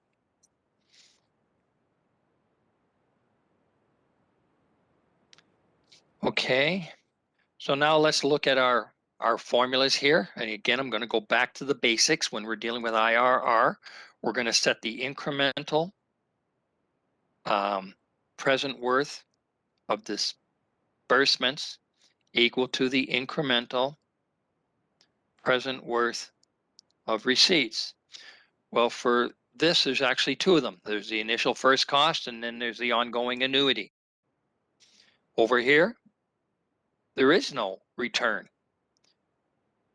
So that's going to be 0. So we're going to put this in here. The first one will be, I won't put in that second line here. It's going to be here, bracket, 850,000 minus 200,000 plus this here will be the 0 minus 95,000. And that is an annuity, so we have to convert that to a present value, and we do that by saying PA,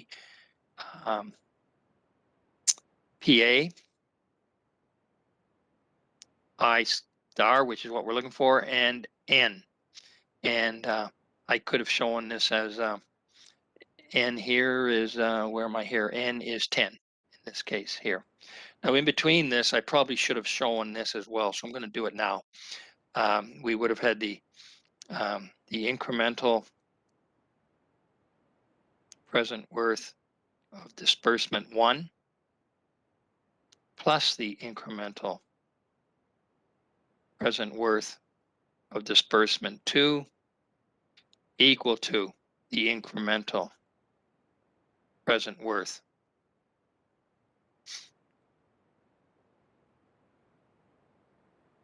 of the receipts, just to draw it out there, because there's 2 elements that are both below the line. They're both disbursements. In the cases we did them earlier, one was below the line and one was above the line. So you have to set your formulas up that way. So we can clean this up here a little bit, and we can do something like here, which we'll leave this at 650,000 plus this one here. I'll use a bracket here and put a minus in here just to track it properly. 95,000 minus 95,000 onto PA. I star is our unknown, and N is 10. So what I can do here is indicate that the entity which contains the I, the unknown value, is PA I star 10. It's going to be equal to 600,000 650,000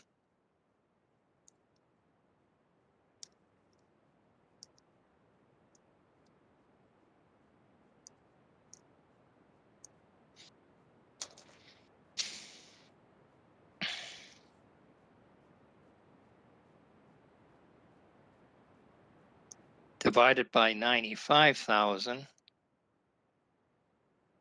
equal to 6.8421.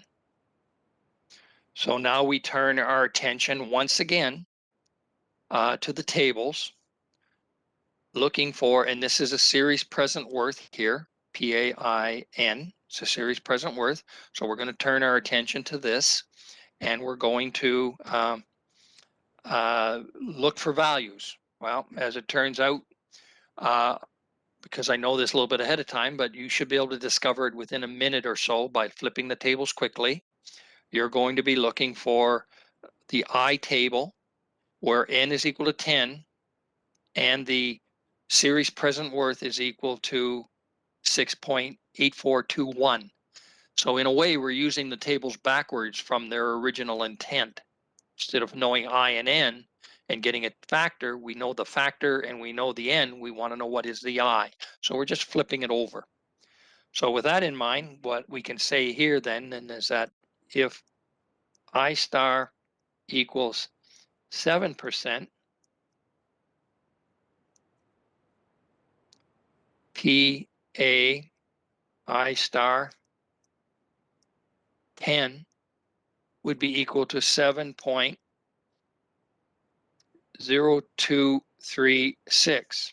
And if I star were equal to 8%, P A I star 10 would equal 6.7101. So again, we look at this. Do we need to do linear interpolation? Going back to our diagrams here, I'll try to show this properly.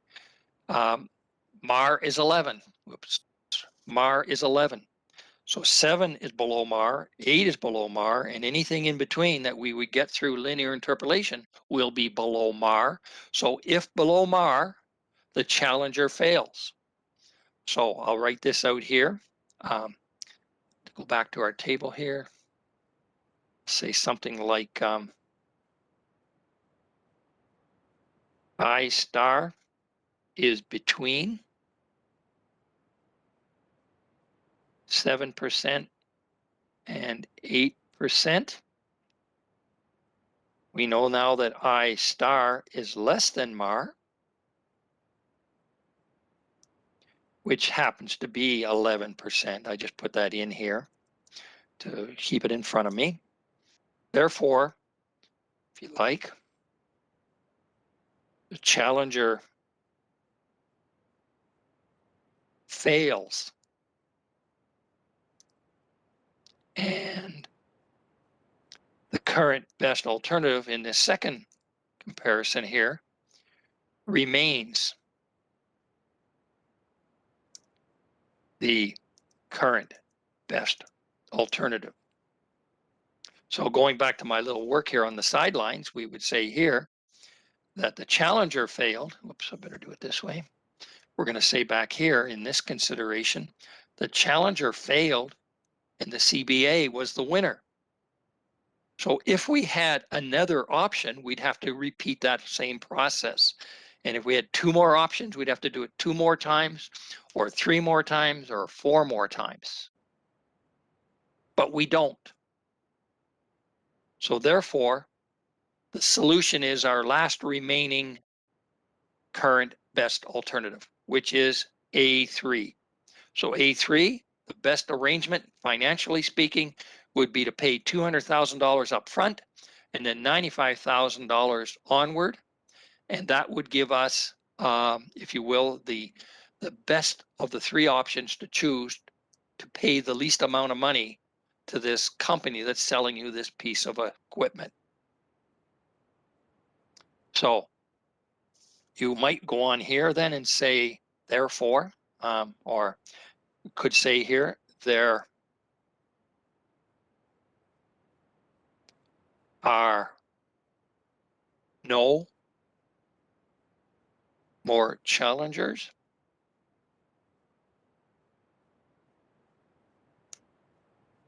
A3 is the preferred choice. That would be your concluding statement. Because if you don't put that in there, you're not telling me after all of that work, what is your end result? So that gives you that insight. Now, another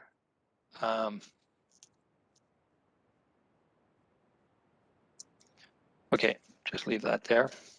Where's my time here? We're at 10:40.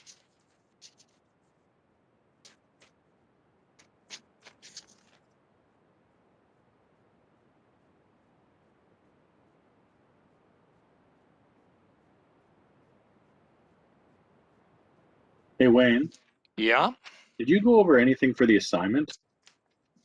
did I or would I or what? Did you, or Uh, kind of what you're expecting, what you want? which one's that for? Assignment 2? Yeah. Um, I have to think which one it is. I've got a number of them, and that happens to be the one I pulled out.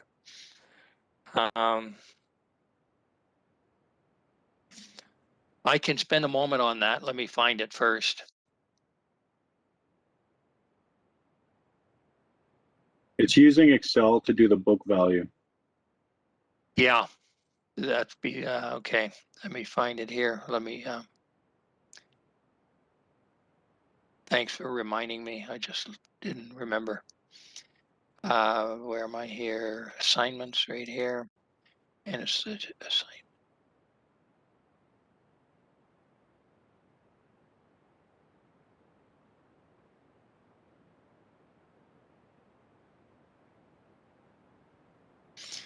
Yeah, basically, I'm saying set up a spreadsheet on that one and calculate year after year after year using the declining balance method.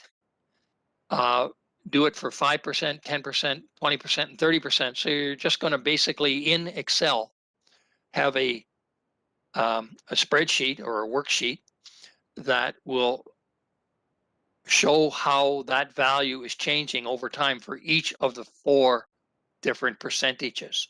So you're going to have basically a table within the spreadsheet, if you will. Maybe not the best way to put it. Then you're going to have to use the graph function, the chart, I think they call it in Excel, the chart function in Excel. And by highlighting your data and choosing the correct type of graph you want, you should end up with the necessary data displayed in a graph. And then it's a matter of playing around with that graph so that you can show only the horizontal and vertical primary axes. Don't use sub-axes. You need to put a title on the axes. The chart itself needs a title. And because there's more than one, which will have different colors in terms of the graph of the 5%, the 10%, the 20%, the 30%, you'll need to show a legend.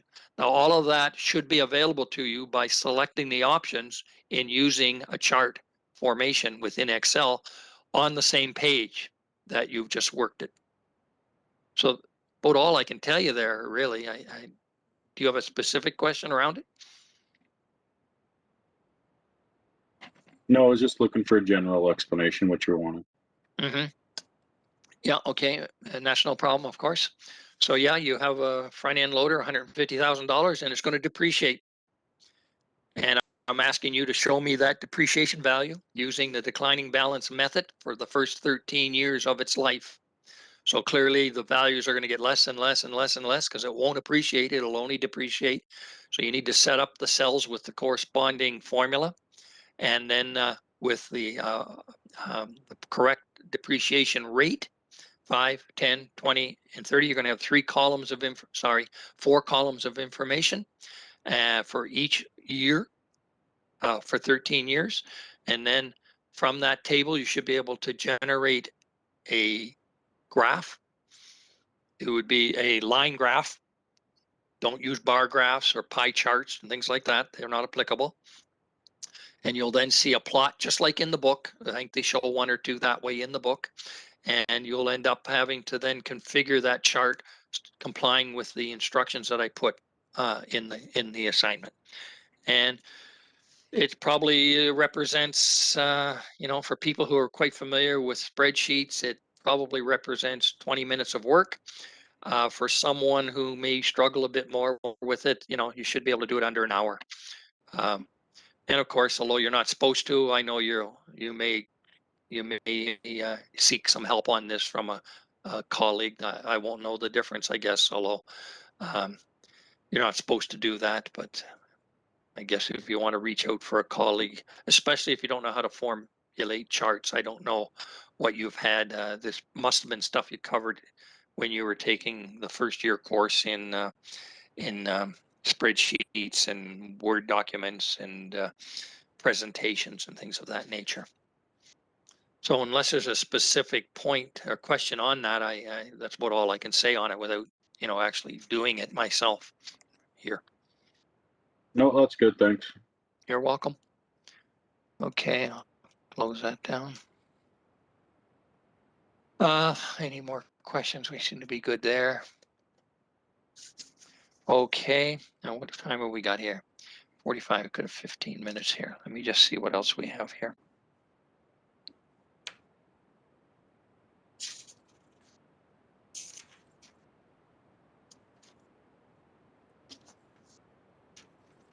Just give me a minute here, please. No.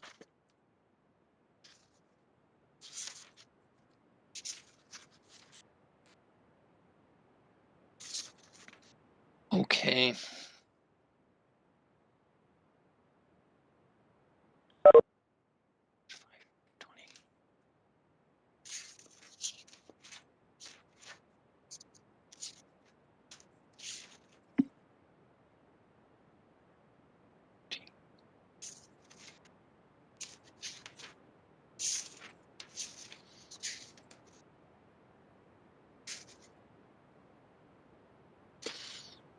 Okay, let's take a look. I think we can do this. May run a little long on it, but let's take a look at EOC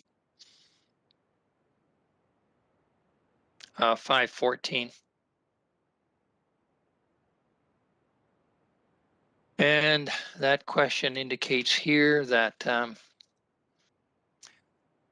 this company has 3 contracts from which to choose. The first contract will require an outlay of $100,000, but will return. Now this question, and as I pointed out, I believe in my audio presentations, that 150 should be $160,000 1 year from now. The second contract requires an outlay of $200,000 and will return $300,000 1 year from now. And the third contract will, where's it say here, an outlay of $250,000 and will return $355,000 1 year from now. Only one contract can be accepted. Now this one here is a bit, I'd make it a little clearer if I were using a question like this. It doesn't say they have to choose any of these contracts. They could do nothing. So if that were the case, let me develop in the first instance here our little table. So we're going to have here a table that says project, or alternative, whichever you want to call it, doesn't matter.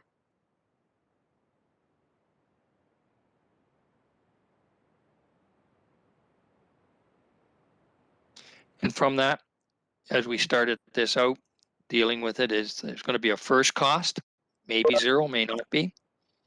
First cost, and we're going to have a return in all of these cases.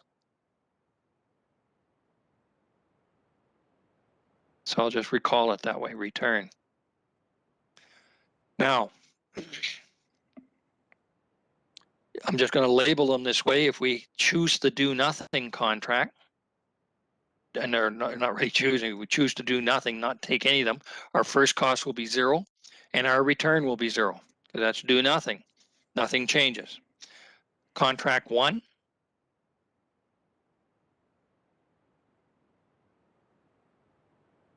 that will be, if I look at this, the first cost will be 100,000, but the return is 160,000. Okay.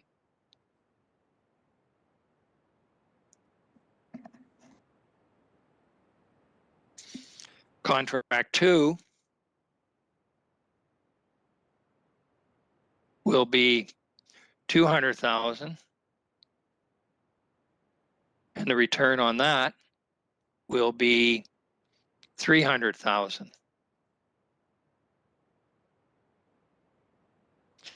And contract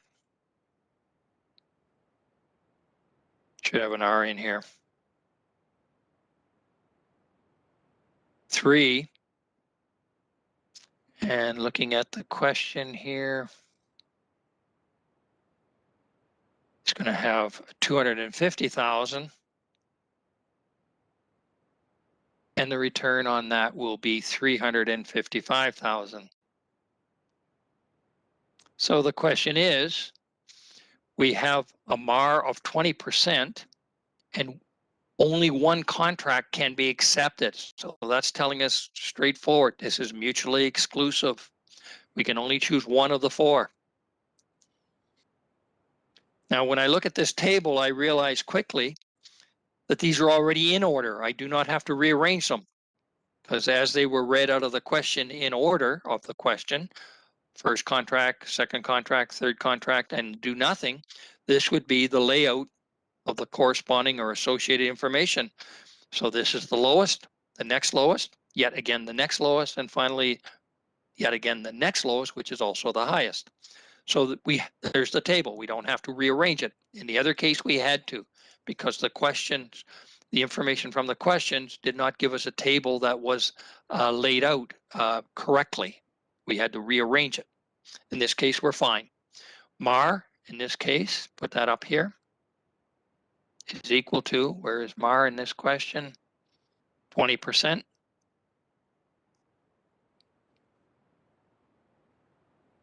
And we will say that our current best alternative here, now if you'll bear with me on this, if I can do it, I'm going to move that MAR out of here, only to make it clear what we're doing. It's not wrong. I'm going to put it maybe up here.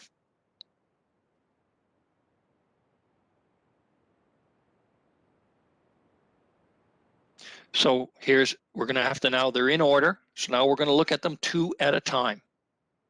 So our first two are here. This is, Excuse me. Yep. Why is do nothing an option? why is do nothing an option? Because they're not excluding it in the question. The wording to me, when I read this, and it's a good question, by the way. Well, the question states Say again for me. there's three contracts. The question have states there's three contracts to choose from. But it doesn't exclude the do nothing. Like if someone was giving you 3 contracts to, we'll say, mow your front lawn, you have the option of saying no thank you to all of them. So you could say do nothing. I have to agree that in this question, it's a little bit iffy, if I can use that word. But I would, on a case like this, want to include the do nothing as an option to consider it. So that's why I'm including it. If I gave a question like this, I would make it, I hope, abundantly clear whether do nothing was an option or not. So you wouldn't have to kind of guess. So in this case, what I want to do here is this will be the current best alternative, and this will be the challenger between the two.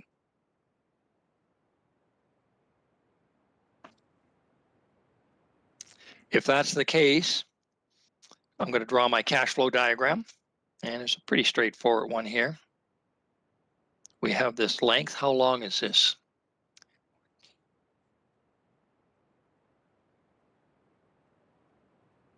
One year. So it's only 1 year. And we're going to have a cash layout. And in this case, the incremental cash layout will be 100,000 minus 0. And we're going to have a return. Return will be 160,000 minus 0. So in this case, we're not dealing with a series present worth, we're simply dealing with a present worth factor. So if this is the case, we're going to take a look at this, and we're going to look at the incremental. Incremental present worth of disbursements set equal to the incremental present worth, incremental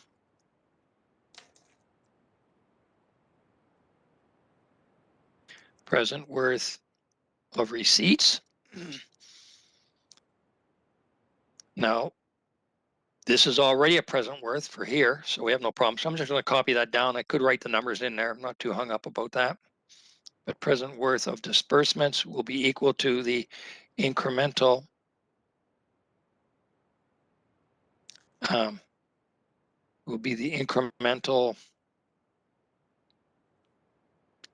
future value onto what is P if we know the future value I and N. So we can put some numbers into this line, and that would be the incremental here will be 100,000 minus 0 equal to 160,000 minus 0 onto P F I star N is 1. So we can solve this quite easily for PF. I said PF, sorry.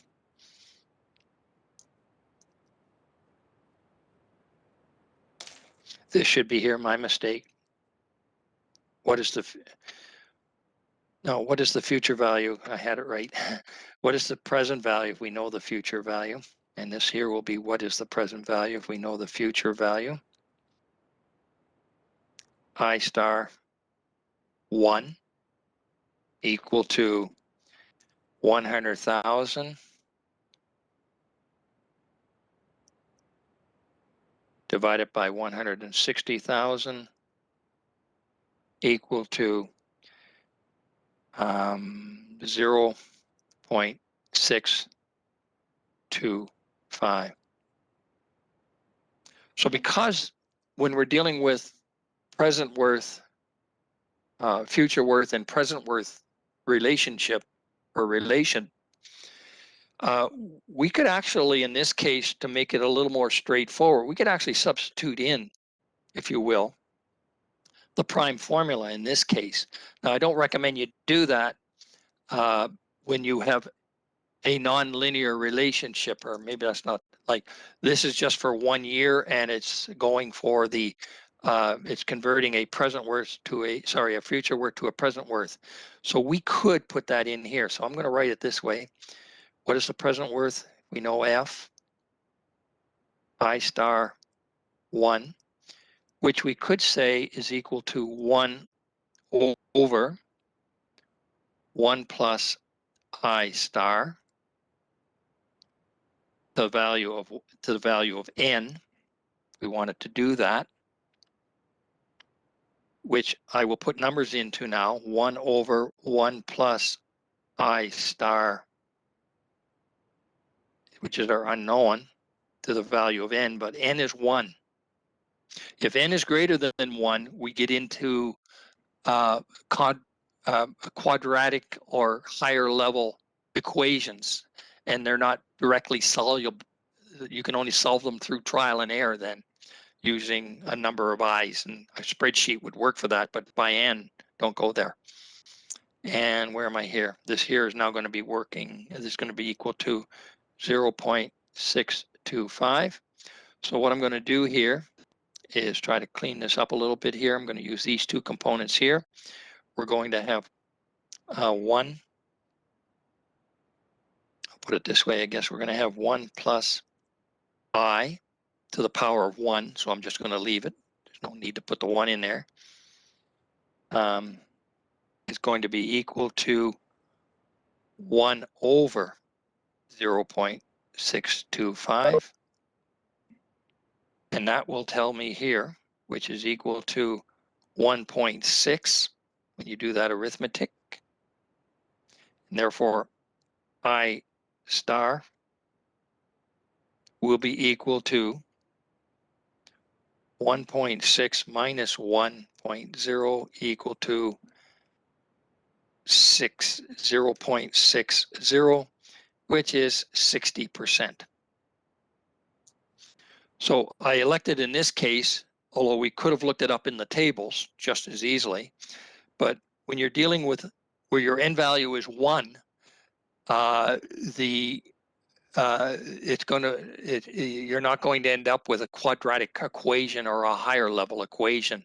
So it's usually fairly it can easily be solved if if n is equal to 1. So in this case, our MAR is 20% from up here. So I star is greater than MAR.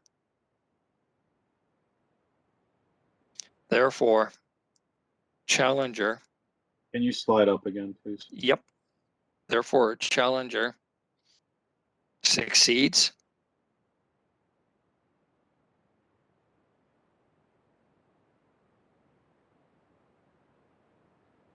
And contract 1 is the new current best alternative. So if I go back to here on my chart, just track it, this doesn't have to show up as long as you're working forward with the correct information. But we're saying here is that this failed and this won. So we're now going to look at the next two in this sequence.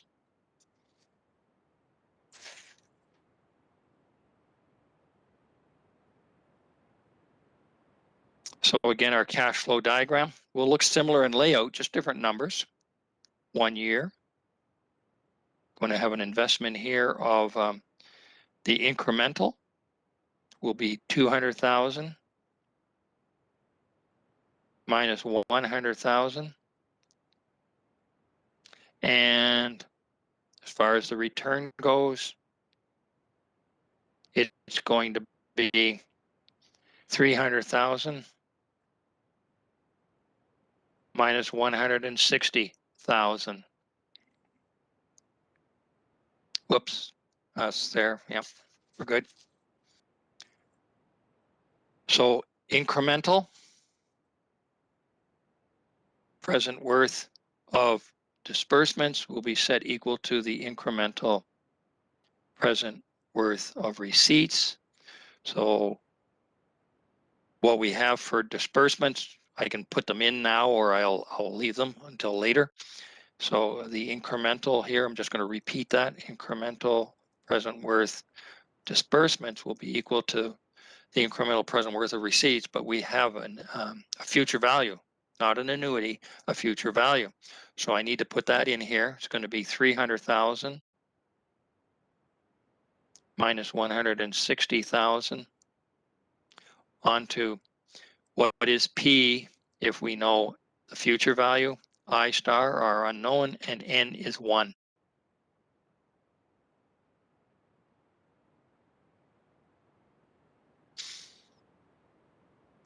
I probably should have put in here in between. I'm going to lay it in here now. Is the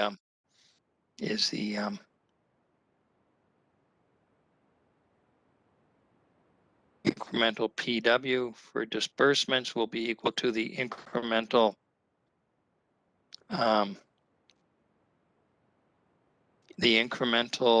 F future value.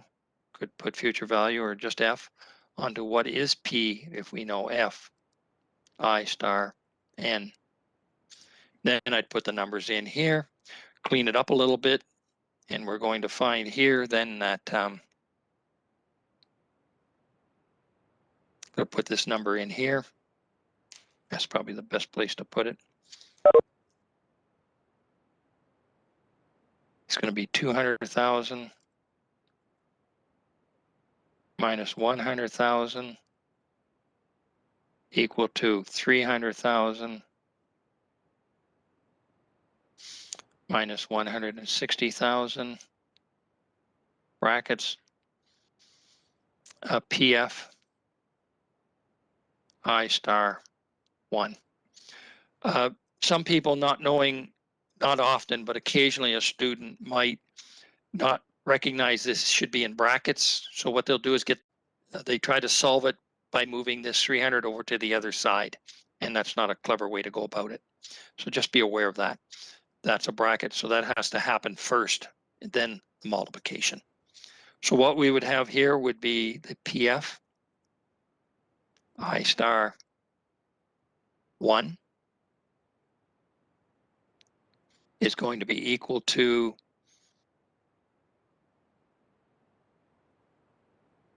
$100,000 over 140,000. And that's going to be equal to 0.71428 5714 to carry it all. Again, I'll use this as the moment to say, don't, if you're doing this, carry more than 1 or 2 places of a decimal.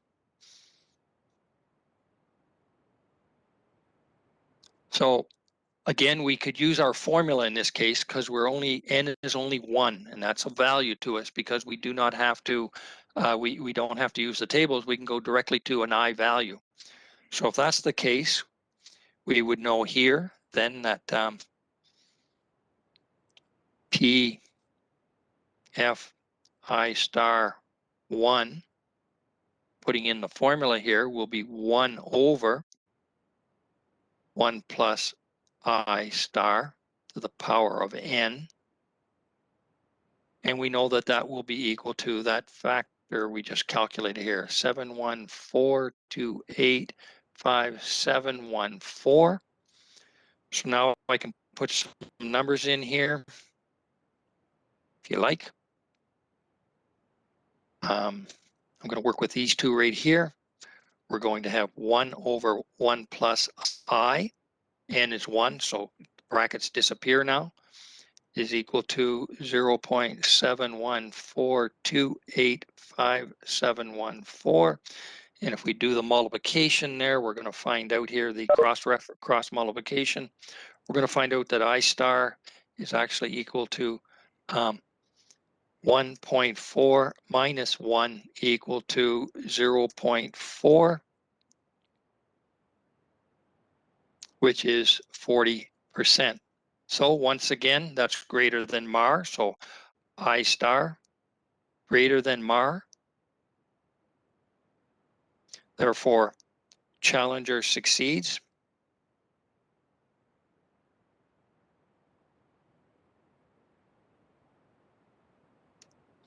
And becomes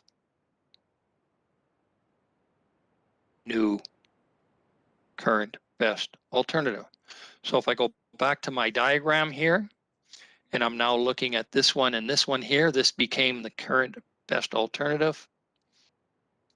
Back here, this became the Challenger. And the Challenger succeeded. So between these two, the CBA has gone away and this becomes the new CBA. So one more time, we have to do this with that quick reference. Once again, we need a cash flow diagram, and we're going to be looking at this one and this one here. So I'm running out of space out here on the right. So we'll just simply look at, this would be the Challenger, sorry, the CBA. I might be able to write that in here so it'll go to the CBA. And contract 3 is now the Challenger. So once again, we'll do our cash flow diagram. We're going to have a return on our investment. We're going to have an initial cash outlay, and we're going to be working with incremental values. So our incremental cash layout first cost will be 250,000 minus 200,000. The return on this will be 355,000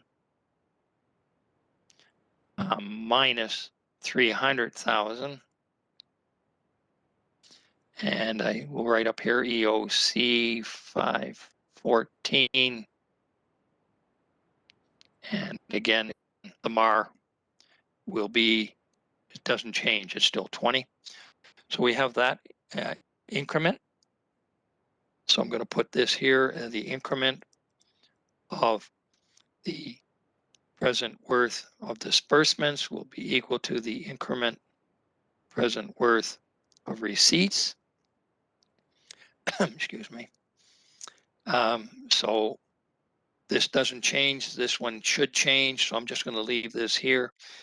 Increment of present worth of disbursements will be equal to the increment future value, future worth. I just use F, but it's going to have to then be determine the equivalent present value of that. So what is P if we know F? I star N. So we can put some numbers into this line now. This here will be 250,000 minus 200,000 equal to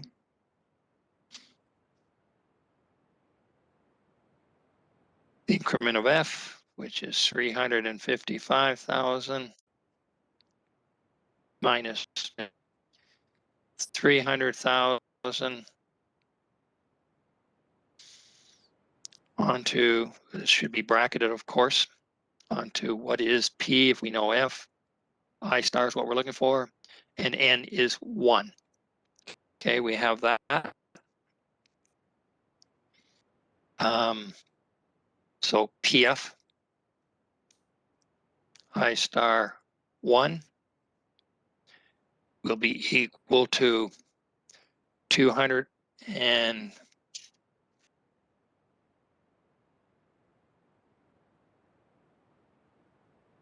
it's going to be 250,000 minus this, and that'll be on the denominator. This will be the numerator.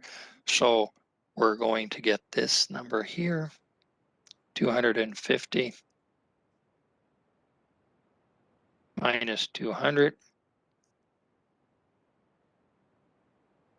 over 355,000 minus 300,000. And if we do that arithmetic, we should end up with 0.90 reoccurring, 909090 onward.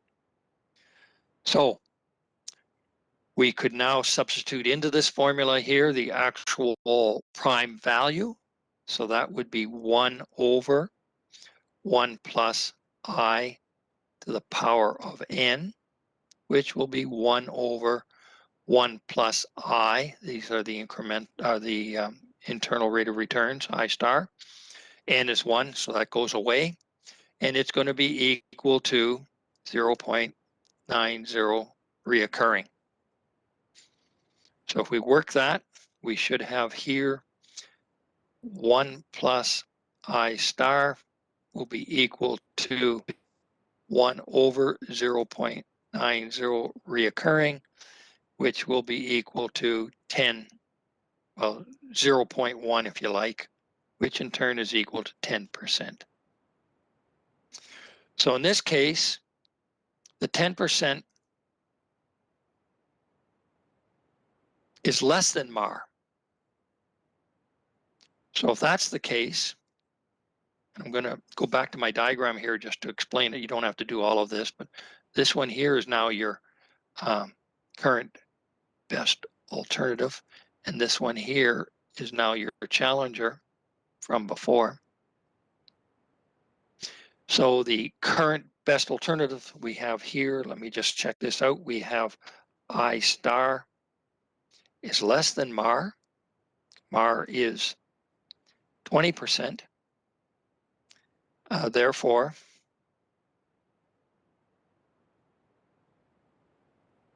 the challenger fails.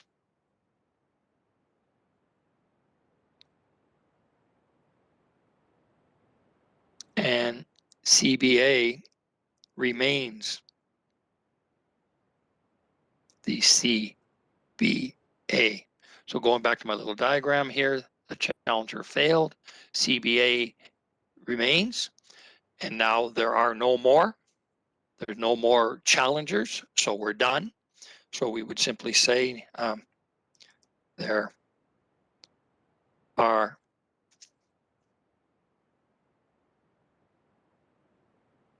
no more challengers.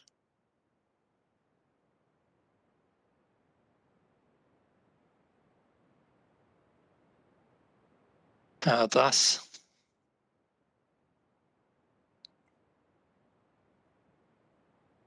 contract 2 is preferred. That would complete that series there. So again, the salient points, the factors that we're looking at as we go through this is to examine these two at a time. Most critical part is placing this in order. Turns out that was the case when we extracted them out of the question. If they're not, rearrange them. And then working two at a time, the top one will be the CBA. That's always your very first one is always your current best alternative because you haven't done any analysis at this point. So it'll be challenged by the next level and you'll get a winner and a loser. And the winner will go on and be challenged by the next level. And again, a winner and a loser. And then the winner will go on to be challenged again. And that could happen 20 times if you had 20 options. Not likely, but it could happen in real life, but not for exam purposes. So this is what you would see there. And ultimately, you work your way down until there are no more challengers. And which one is still remaining as the current best alternative? That is your preferred choice. So that's what chapter 2 is all about. Chapter 5 is all about, the internal rate of return. And I'll repeat a couple of the comments I made earlier. And that is the sometimes due to the cash flow, you end up with multiple IRR solutions.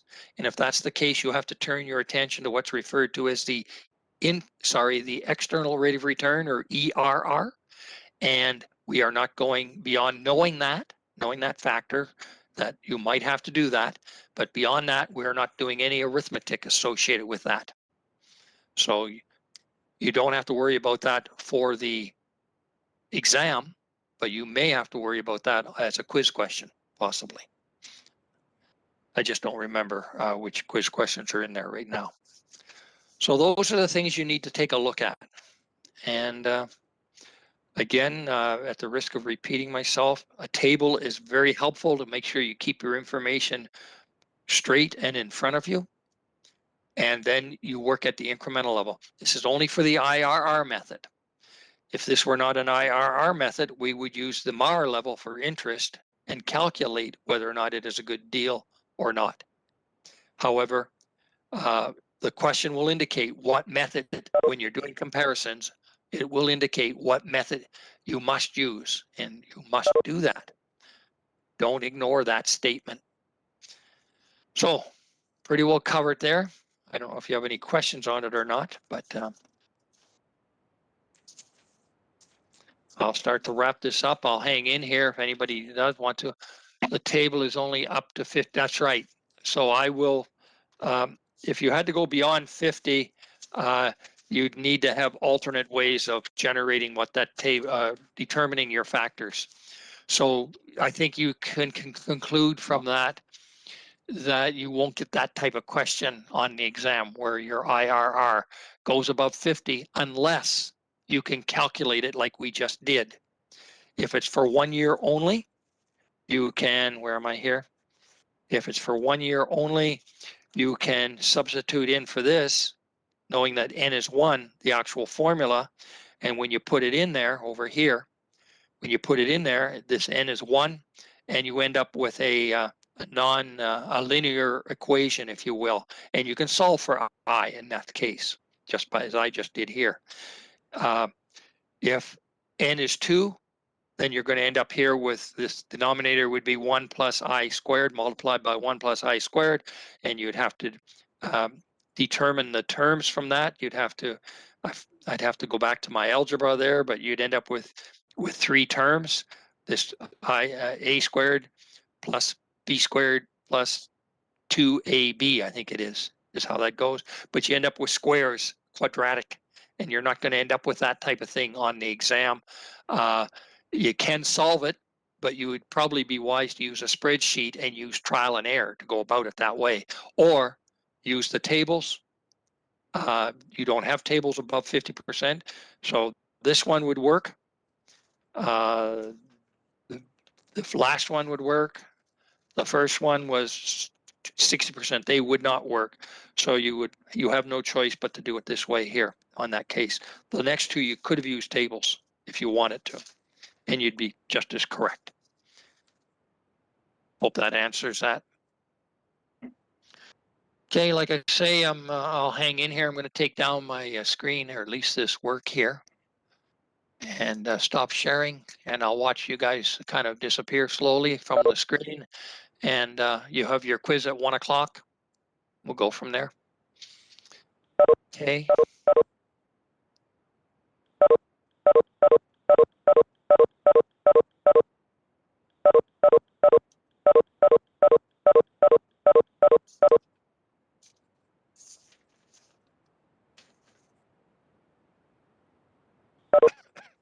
Hey Wayne, Yes.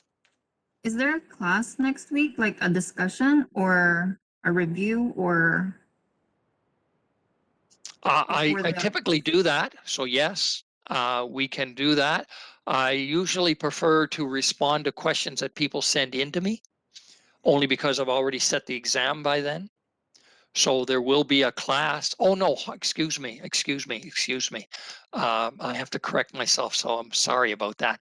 Now that I think about it, this is not the midterm. On the midterm, we can and we did, but because it's exam week, we're not allowed to hold classes during exam week. So I apologize for not thinking that through before I answered it, but no, there won't be a class next Monday morning. Okay, thank you. Pardon me? Thank you. Okay, you're welcome. Okay.